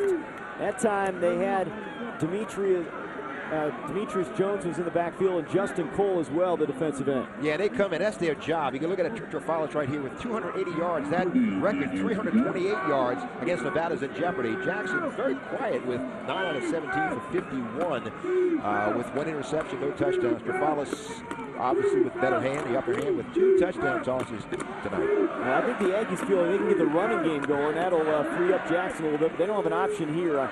3rd and 9 passing situation from the 32. Unless they think they can surprise him with the draw, they're going to put it in the air. Jackson sets downfield, and a diving attempt by Robinson, and he hauls it in at the 46-yard line. When in doubt, go to the game breaker, Kevin Robinson. And he comes all the way across the field on a crossing pattern, and Jackson waits for him, steps up in the pocket, avoids pressure, and just lays it out there. And Robinson just protects the ball from the surface with his body in his hands, makes a great catch, and that's a tough place. Only he can catch the ball. Jackson shows a little emotion. 3 catches, 32 yards for Robinson. He had 8 catches for 38 yards at Oklahoma last week. First down from the 46-yard line. Jackson hands it off to Spate, right up the gut, has a big room inside the 35, and he's down to the San Jose State 31. 15 yards on that carry. Christopher Owens, a corner on the stop. All of a sudden, Spate giving him some life in the backfield. Yeah, you know, a couple of those plays, that big pass to Robinson kind of loosened up things in a Spartan defense. Good cut move here.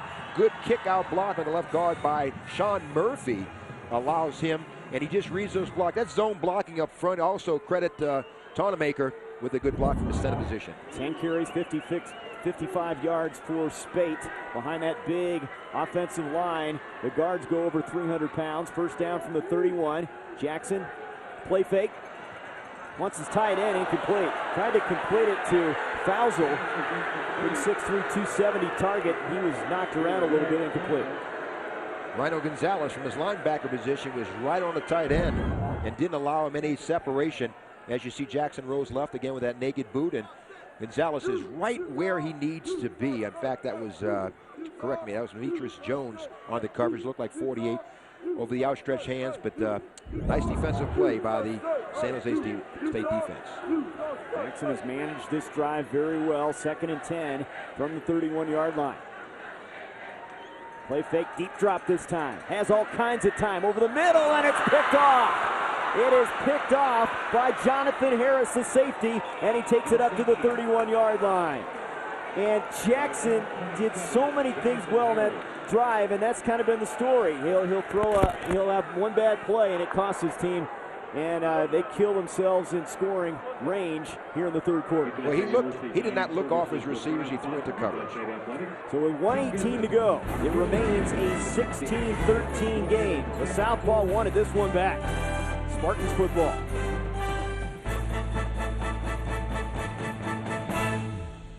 Changing the play again. 3 yards behind center. They're going to run option. The pitch to French into Aggies territory, but well short of the first down as he runs out of bounds at the 46-yard line. Still another 5 yards needed. So 4th down coming up. And with a 3-point lead,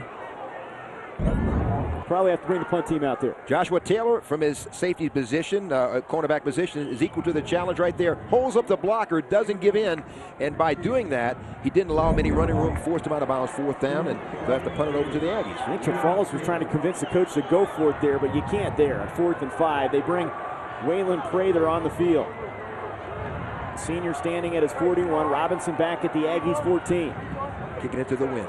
Yep, and it's, again, that end-over-end style. It's fielded by Robinson at the 10. Flag is thrown. Sideline 20, and he stepped out of bounds.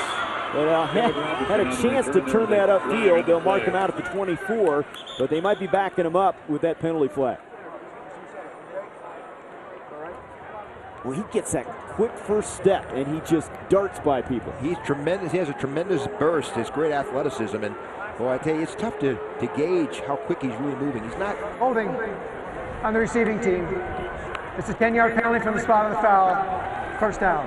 You know, as a freshman, Kevin Robinson was 2nd in the nation, averaging 22 yards per kick. He had a 94-yarder against UL Monroe, but he's just got that extra gear, and he kicks it into overdrive and just pulls away and leaves would-be tacklers in his wake. Boy, he's going to be an exciting player next year in the NFL.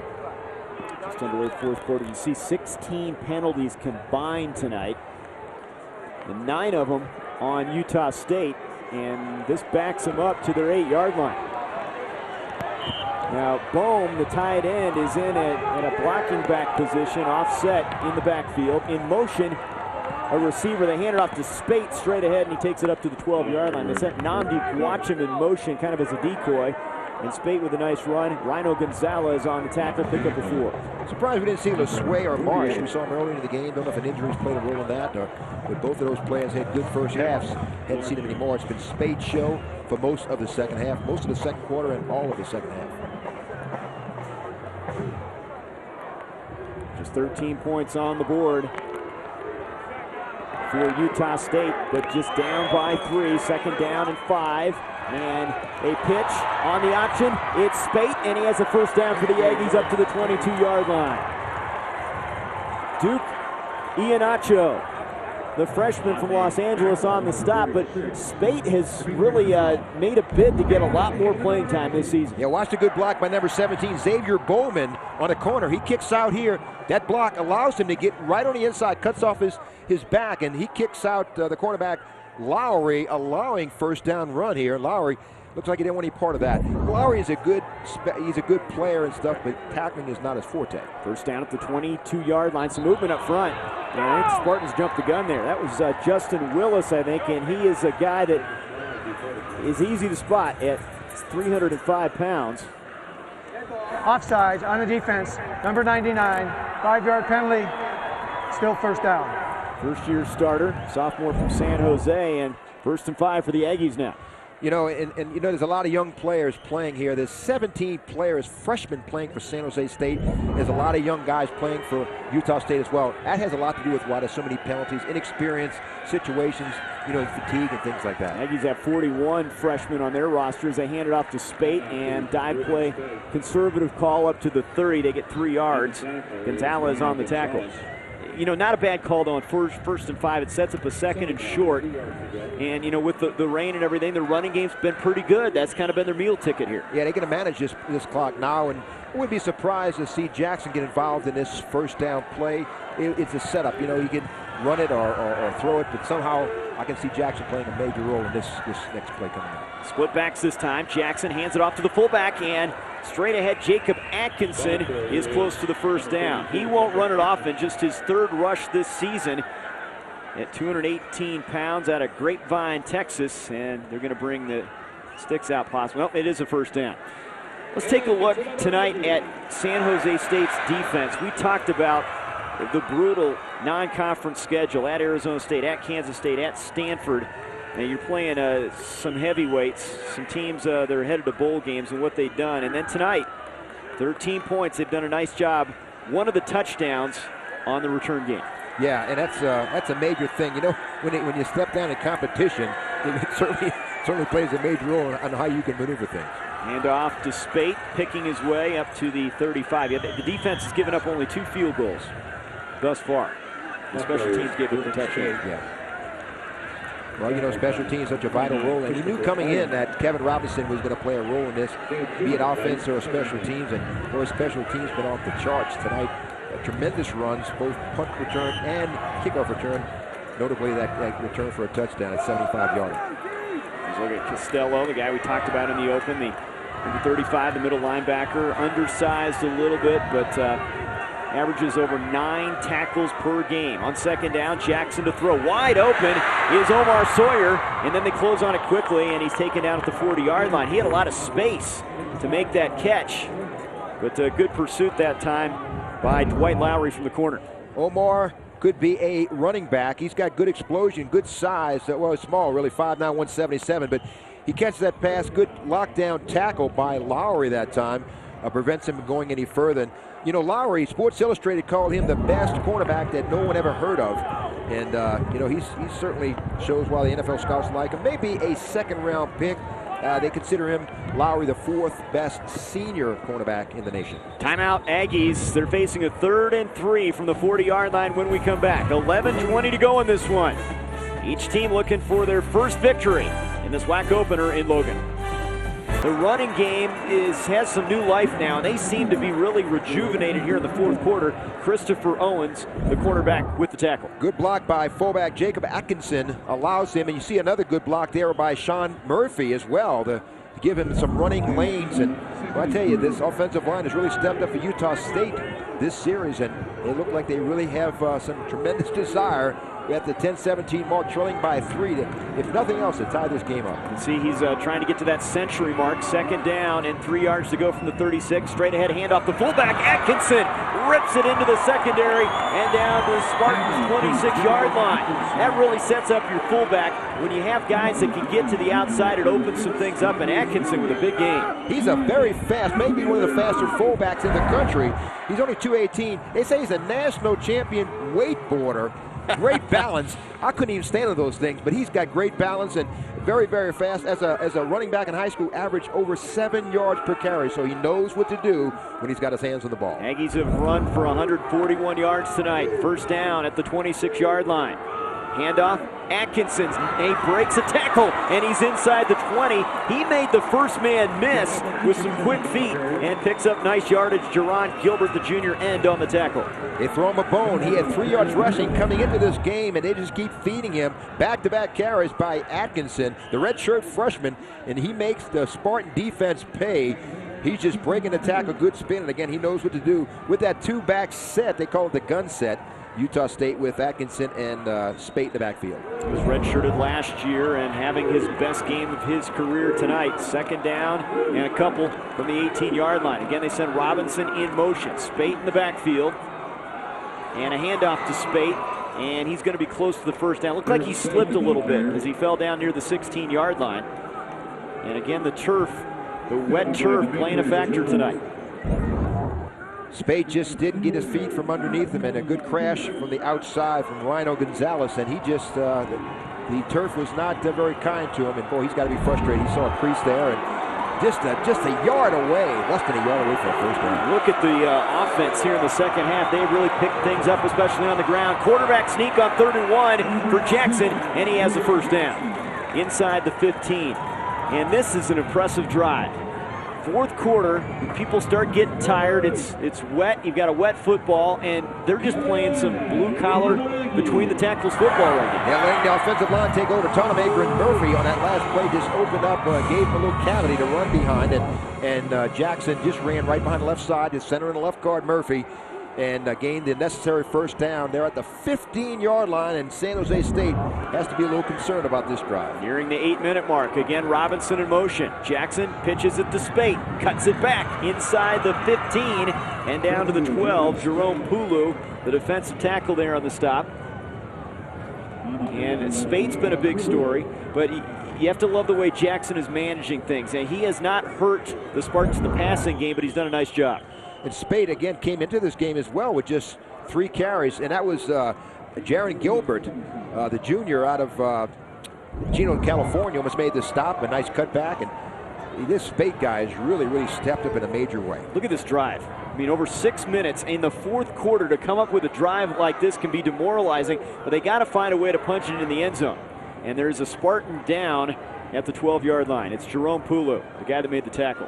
Lead here in the fourth quarter. It's been a time-consuming drive. Handoff to Spate. Off right tackle. Drives to the 5, and he's close to the first down. Tackle made by Rhino Gonzalez, the linebacker. And this has been an unbelievable drive, and it has been nothing fancy. They've just come right after him. Great blocking by tight end Will Fausel, Derek Hogan on the right side, the right tackle, and Brennan McFadden all doing a good job. Good to see number 84, Will Housel, and Kevin Robinson, number 6, also lending a hand on the blocking. Good cutting off, good reading that. Spate getting close to first down. Nice run, individual effort. 3rd and less than a yard, and they'll go quarterback sneak, and it's Jackson, and he has the first down inside the 4. They have dominated physically here in this fourth quarter, especially this drive. Over 7 minutes off the clock. They've owned the football and really turned the tables. You got to ask a couple questions. Number one, fourth quarter conditioning.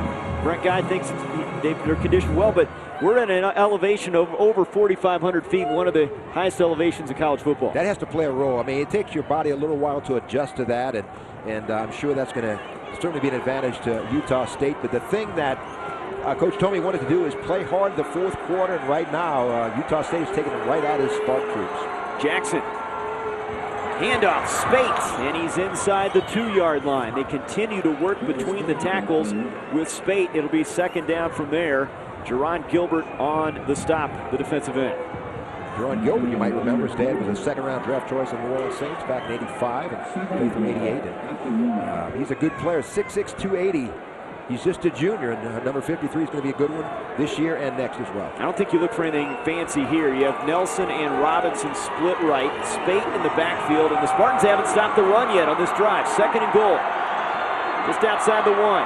Spate straight ahead, touchdown Aggies. A big-time drive, character-building drive. If they can come away with a victory, that's the kind of drive they're going to look back and say, hey, that jump-started our season.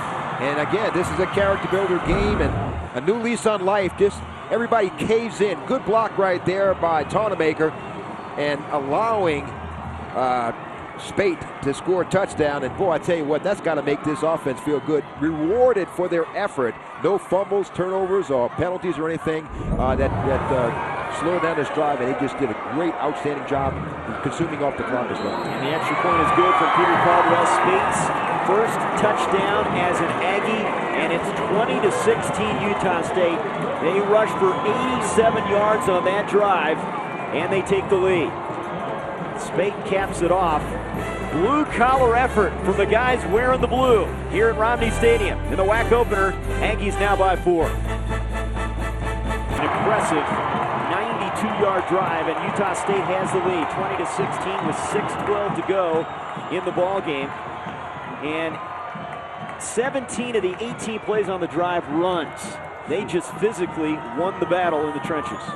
You know, run blocking is just plain desire. It's just individuals wanting it more than their opponent. And the offensive line from Utah State just dominated, took over the pit, and just blew San Jose State off the line and gave some running lanes to Jackson and company. And that was very, very impressive, a confidence booster. That's what coaches look for. Those are the linemen love it. 18 plays in 92. You just don't see drives like that very often. You see how this extra point may loom large now that San Jose State missed. Ulinski with the kick over the head of French out the back of the end zone. Spartans will start at the 20-yard line. Comeback wins last year were so big for San Jose State, and they're going to try to get one here with 6:12 on the clock.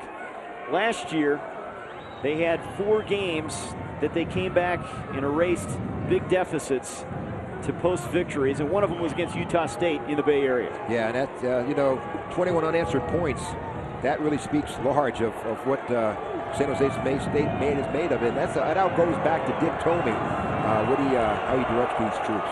Frollis has had a big game through the air. They'll go with 2 receivers and an eye set on first down. Over the middle, catch made by the tight end Clark, and he has a first down across the 30-yard line. Devon Hall on the tackle. Frollis is over 300 yards now passing. Yeah, and he's fast approaching his career record at 328 yards against Nevada in a pair of scores. But he doesn't have to go deep, just nickel and dime. He's got 6 minutes to play with. If anything, he'd like to move methodically down the field and score a touchdown, of course, and not give Utah State much chance to move back. Spartans have all 3 timeouts remaining. First down at the 30-yard line. Handoff. Second back through is French, and maybe a yard. We'll give him 2 up to the 32-yard line. Alan Bishop, the right defensive tackle from Daleville, Alabama, on the stop. He shut up the running lane, and good look right there at Singleton, number 13, defensive end. He's more of a linebacker than a defensive end. He's come a speed off the edge, but done a good job tonight. Hasn't been in a lot of tackles, but put a lot of pressure onto Frollis. Frollis 29 of 38 for 304 yards and a couple touchdown strikes. Second down and 8 at the 32-yard line. Been an entertaining game. Been nip and tuck most of the way. In this WAC opener to Frollis. A reverse into the hands of Jurovich, and he's in some trouble. Jurovich back up the middle, trying to get back lost yardage. He gets back to the original line of scrimmage. Carl Singleton was there on the play, and they tried to run that thing wide, and Utah State didn't let them get wide with it. They had a run blitz coming this time, and they had all the gaps filled and didn't have nowhere to run. And a good, really outstanding reaction to this offensive play and on a reverse, and they had nowhere to go. You can see great penetration as Calderwood turned it back inside number 58 and allowed his teammates to make the stop. No gain, third down. 3rd and 10 at the 30-yard line. Aggies trying to get the football back, up by 4.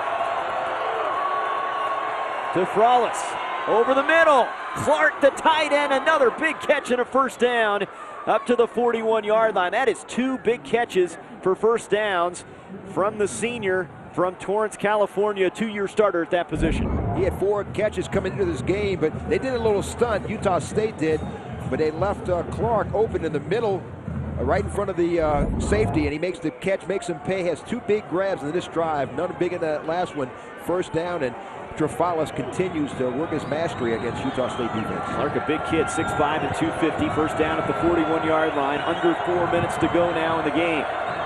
Look at the numbers. Trafalis, 7 different people have caught passes here tonight in Logan. Handoff, French hit hard and driven down after a short gain. Devon Hall was there, and he really punished the running back on that play. Trafalis just is going to the run game now and just hopefully let his offensive line take over, gives it to French, and Devon Hall crashes in from his outside linebacker position. He reacts very well to this. You know, the very smallest type linebackers the Aggies have, but great reaction to the ball, and they fill very well. This time they'll empty the backfield. There's a look at Singleton, trying to put some pressure on the quarterback. French is in a slot. 3rd receiver from the top this time. Pressure coming over the middle and through French's hands and incomplete. He was open. He had his mitts on it. Hall was on the coverage, but that is a ball you got to catch. That puts you down near the Aggies 30. Well, he went for him because you got a mismatch. You got your running back matched up with a linebacker, Devon Hall, who stayed with him pretty good. French has pretty good speed, but Devon Hall showed some aggressiveness and some desire to stay with French, knowing that he gets deep, he's gone for a touchdown. So big play coming here, 3rd down. This is 4-down territory. Bet on it. See if and they'll go 5 receiver set again, so they don't have the tight end Clark on the field. He's been big on a couple catches here in this drive. They'll put French in the backfield. Frollis steps up, fires downfield. It's caught by Richmond for a first down, and he takes it to the Aggies' 31-yard line. It looked like that ball might have been deflected for a second. Great concentration in Richmond, a big catch. Murphy on the tackle. This is how you beat the Tampa 2 defense. They got the middle covered with a linebacker. You throw in between corner and safety back. The safety arrives just a tad late, but not enough to stop. That was a nice throw and catch. Richmond with another big grab. He's having a monster night. Richmond with this nice grab of the game. 28-yard completion to the Aggies' 30-yard line. 2:40 and the clock running. Again, the Spartans have all 3 timeouts remaining. They need a touchdown, though. They missed an extra point on their initial touchdown drive. Trailing by 4. Kefralis with pressure coming, throws. That ball is intercepted. It's picked off by Caleb Taylor. It was deflected. Singleton was in on the pressure on the quarterback, and the Aggies get a big pick. And we talked about he's a speed off the edge. He comes from his left defensive end and just really puts pressure on Trafalis. Look, he makes him pay. He buries that helmet. You can hear the wood crack as he buried his head into the chest of Trafalis. And that interception, Taylor just needs to kneel down. Now it is 2 minutes and 22 seconds. Of course, San Jose State does have some timeouts they can burn, but boy, what a major defensive play there that could turn this game into the first win for the Aggies. Singleton and Hall pressuring the quarterback, an errant throw, and Taylor was there. His first pick of the year, and the bigger of the twins, the Taylor twins back there, they've done a nice job in the secondary, and now with 2:22 to go, the Aggies will try to burn a little clock. And they'll pitch it to Robinson. Robinson trying to make something happen, reverses his field. Gets up to the 28 and then slips and goes down there. And only so many guys can do that. I mean, that is amazing that he made something positive out of that play. That's great balance. That's the kind of stuff that, this is the kind of stuff that Barry Sanders does or did. And, he just reverses his field. He does the smart thing. Get down. Don't get knocked out of bounds. Stop that clock. Make San Jose State burn those timeouts, which they did. So they have, with 2:13 on the clock, 2nd and 7 at the 28-yard line. And if you're Coach Guy now, you've had so much success running the ball. Coach Tomey, his defense has to be back on their heels right now, scratching their heads a little bit. Well, that last big defensive play with the pressure that forced that interception by Travalis could be the game winner. Now San Jose State burns another timeout. And, San Jose State needs to get this ball back. They have to burn the timeouts. If they gain first down territory here, San Jose State could be in serious trouble, but they won't get the ball back. Look at the last 3 drives. You can talk about conditioning, you can talk about altitude if you want to, but this was important to Coach Guy, this 4th quarter. They didn't finish some games last year. They had a big win at Fresno State, but games they did not finish, and maybe this is the start of something if they can pull off a victory here. Yeah, you need to finish the drives, and it's just desire. That last drive may turn this entire season around. They'll remember that and show that what they can do, what they're capable of, and that could go on to bigger and better things for the Aggie club. 2nd and 7. Spartans have 2 timeouts remaining from the 28-yard line. Again, Robinson in motion. They'll hand it off to Spate straight ahead, and he moves the pile a little bit across the 30. Big 3rd down coming up, and the Spartans will use their 2nd timeout. Yeah, they're going to use timeouts. They're going to try to hold. If they hold here, they'll get the ball back with an opportunity, and Travalis has to feel good about the way his wide receivers has won the battle with the DBs for Utah State. So he gets the ball back with a minute or so. He feels like he can work his magic. Remember, this is a 9-game losing streak, the 2nd longest active streak in the nation. A chance to break that, win your WAC opener. And really, there are a lot of young guys in this team. Coach Guy is building this program. It would really create a great buzz around this community. A lot of freshmen, a lot of experience going to be gained from this game.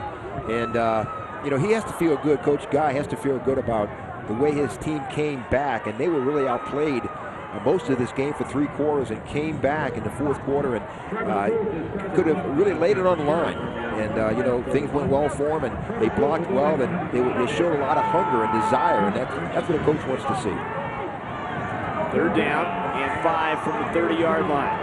Jackson will have Spate behind him. 2 receivers, Nelson and Robinson to the right, and the tight end Fausel in motion. Jackson hands it off to Spate. Conservative call straight ahead. It will not get the first down. Up to the 33-yard line. Matt Costello on the stop, and they'll have to punt it away. So with under 2 minutes to go, the Spartans will use their final timeout, and they have 1:58 to work with. Well, and the thing is now they're going to turn over to Travalis with almost 2 minutes to play, and that gives him plenty of time to work his magic. Utah State's going to really have to be, you can't go man with these much bigger, more physical and more athletic wide receivers. They've been playing that zone, and Travalis has found some creases and gaps in that zone defense. That cover 2 they played last time, he found a loophole and really exploited it. We'll see if he can do some damage again. His arm's gonna have to win this game. He won't do it with his feet. And they're going to put 2:01 on the clock, so they had a little bit of time. Look at Travalis' numbers, but it'll all be for naught if they can't pull out a victory here. They do not want to start this season 0-4 and lose their conference opener. Pressure on Jackson, and he gets the punt away. They'll take an Aggies hop and a nice one inside the 20, and that's where the Spartans will start 1st and 10. So here we go, 1:48 to go and no timeouts for the visitors, but they have a guy that has thrown the ball well tonight. Career high, 343. He had a 328 against Nevada, so he's got to be feeling good about where he is right now, and he has some confidence that he's done it before. He just needs to put it all together for this final drive, and you can bet he'll be looking for Richmond. It's had a bust-out night with 9 grabs, and Jurovic also 7 catches for 93 yards. So those are 2 guys. You may look for number 8 or number 6 in these final 2 minutes. 50-yard punt. So the Spartans will start at the 17-yard line. We've seen a lot of this empty backfield 5 receiver look. And they'll probably go to this exclusively on this drive. Tafralis over the middle. Catch is made by Kyle Flynn. And Flynn has a first down over the 30. And it's the first time we've called his name. And Jake Hutton on the tackle. But Flynn is third catch of the year.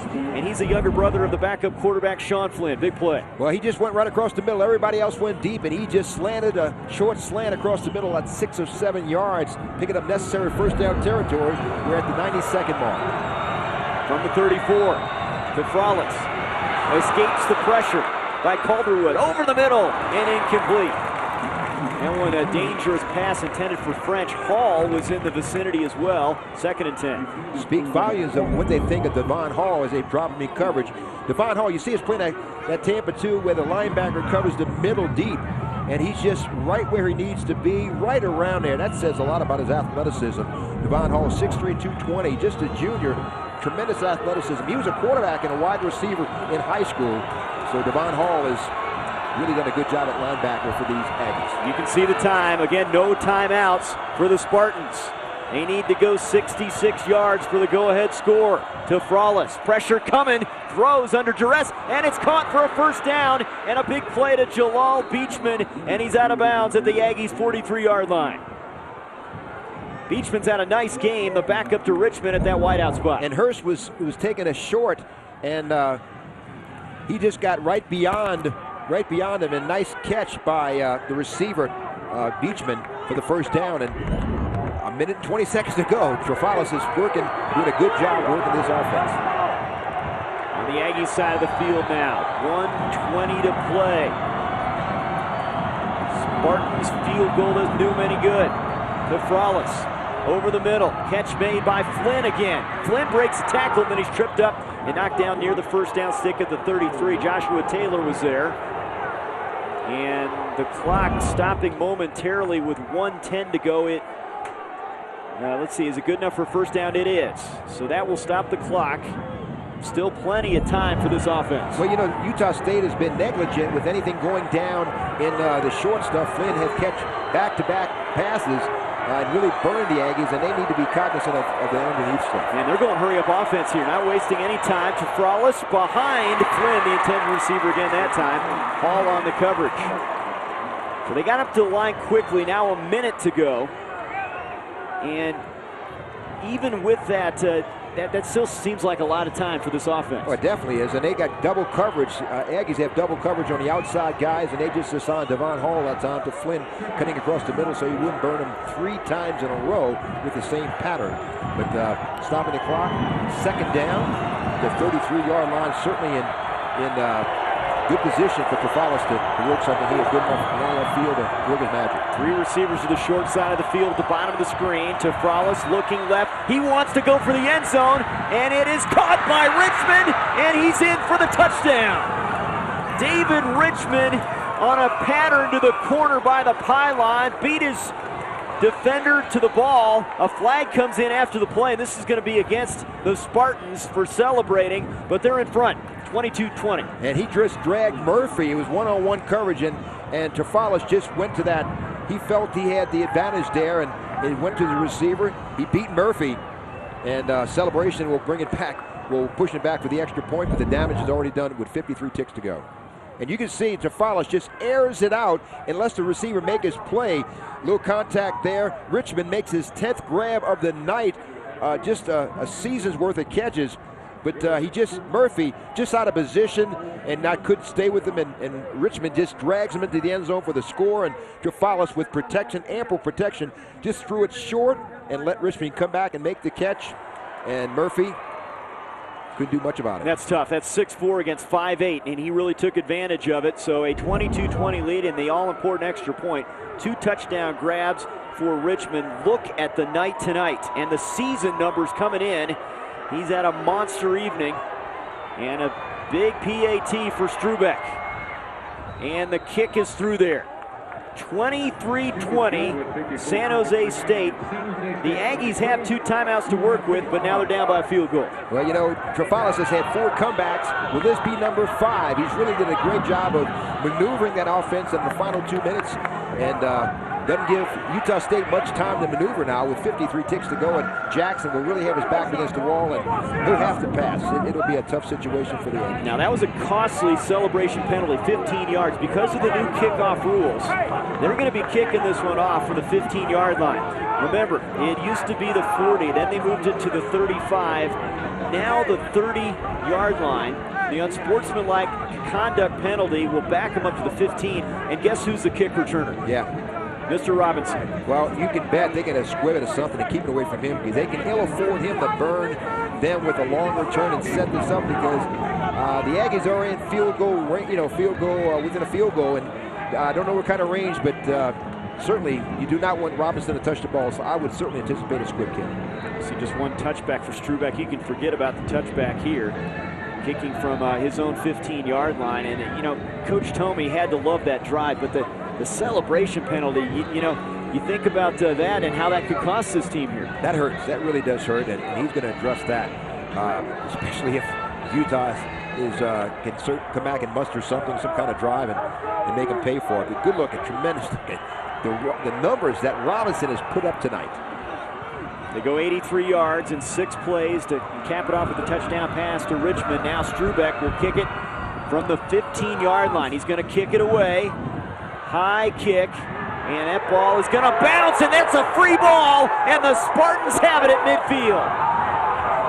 I don't know how the Aggies did not see the football, but the Spartans have it in the hands of Jacob French, and they appear to have the ball game here, and just some miscommunication on that kickoff. Utah State does have a couple of timeouts, but that was just poor judgment. Ball comes down around 3 blue shirts, and cannot believe someone would not jump on that. It comes down right in the middle of 3 blue jerseys, and I guess someone else thought another teammate would take it, but you got to call for that. You got to make sure someone secures the ball, and San Jose State now is just 51 ticks away from their first victory of the 2007 season. Jimmy Bohm was in the area, but you just wonder, the ball's kicked off from the 15. You have to rethink things. The ball's not going to be kicked as far, and then maybe you're expecting the squib kick. I think it just caught everybody off guard. 10 yards, that's all you need, and now they're just a couple of ticks away from victory. Utah State has a couple timeouts to burn their first one here with 48 seconds to go, and just a major miscalculation by the return team that has been so valuable to the Aggies' hopes tonight.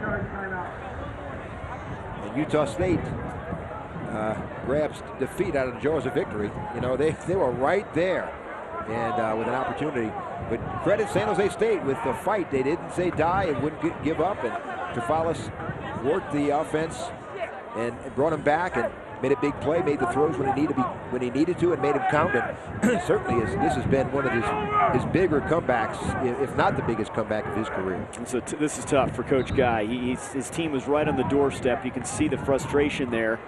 This would make the losing streak 10 games. They had that big win at Fresno State in the waning seconds last year. Kevin Robinson catching the game winner. But this one, they would have set up near midfield with around 48 seconds to go, and they had their timeouts. But instead, looks like the Spartans are going to get out of here with a victory. And it looked like Utah State was going to break that losing streak, which was at 9 games, and now it's going to extend. One timeout left for the Aggies. Trafalis will run a little bit. They're going to try to burn as much clock as possible. Then he goes down at the 46-yard line. And they will use their final timeout here with 41 seconds to go. So third down coming up.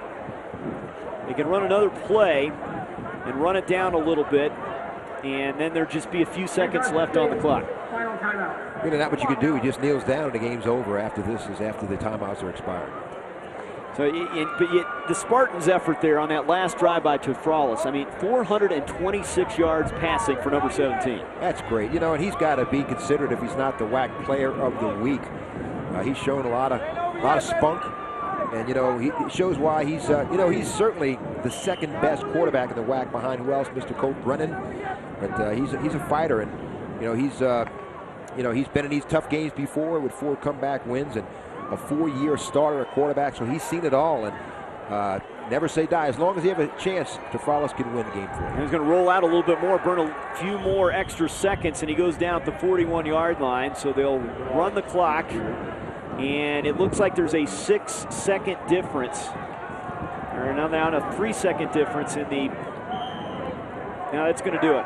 They have set the clock now, and that's going to run off the final 22 seconds here. There's nothing Utah State can do. They will not have to take another snap, it appears, as the play clock and game clock appear to be the same. And what a win, and what an effort from the senior quarterback, Adam Tafralis. The first win of 2007. We'll see if that may motivate them to a great or a good season in 2007. A lot of games yet to be played. And frustration for Coach Guy. His team had their chances. They had the lead late, but they let it get away, falling 23-20.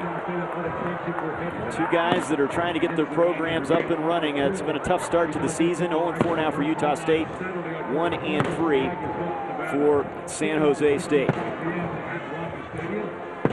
So the final score again, 23-20. San Jose State over Utah State.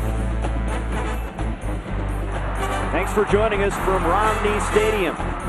As a great one here in northern Utah, and the Spartans pull out the victory.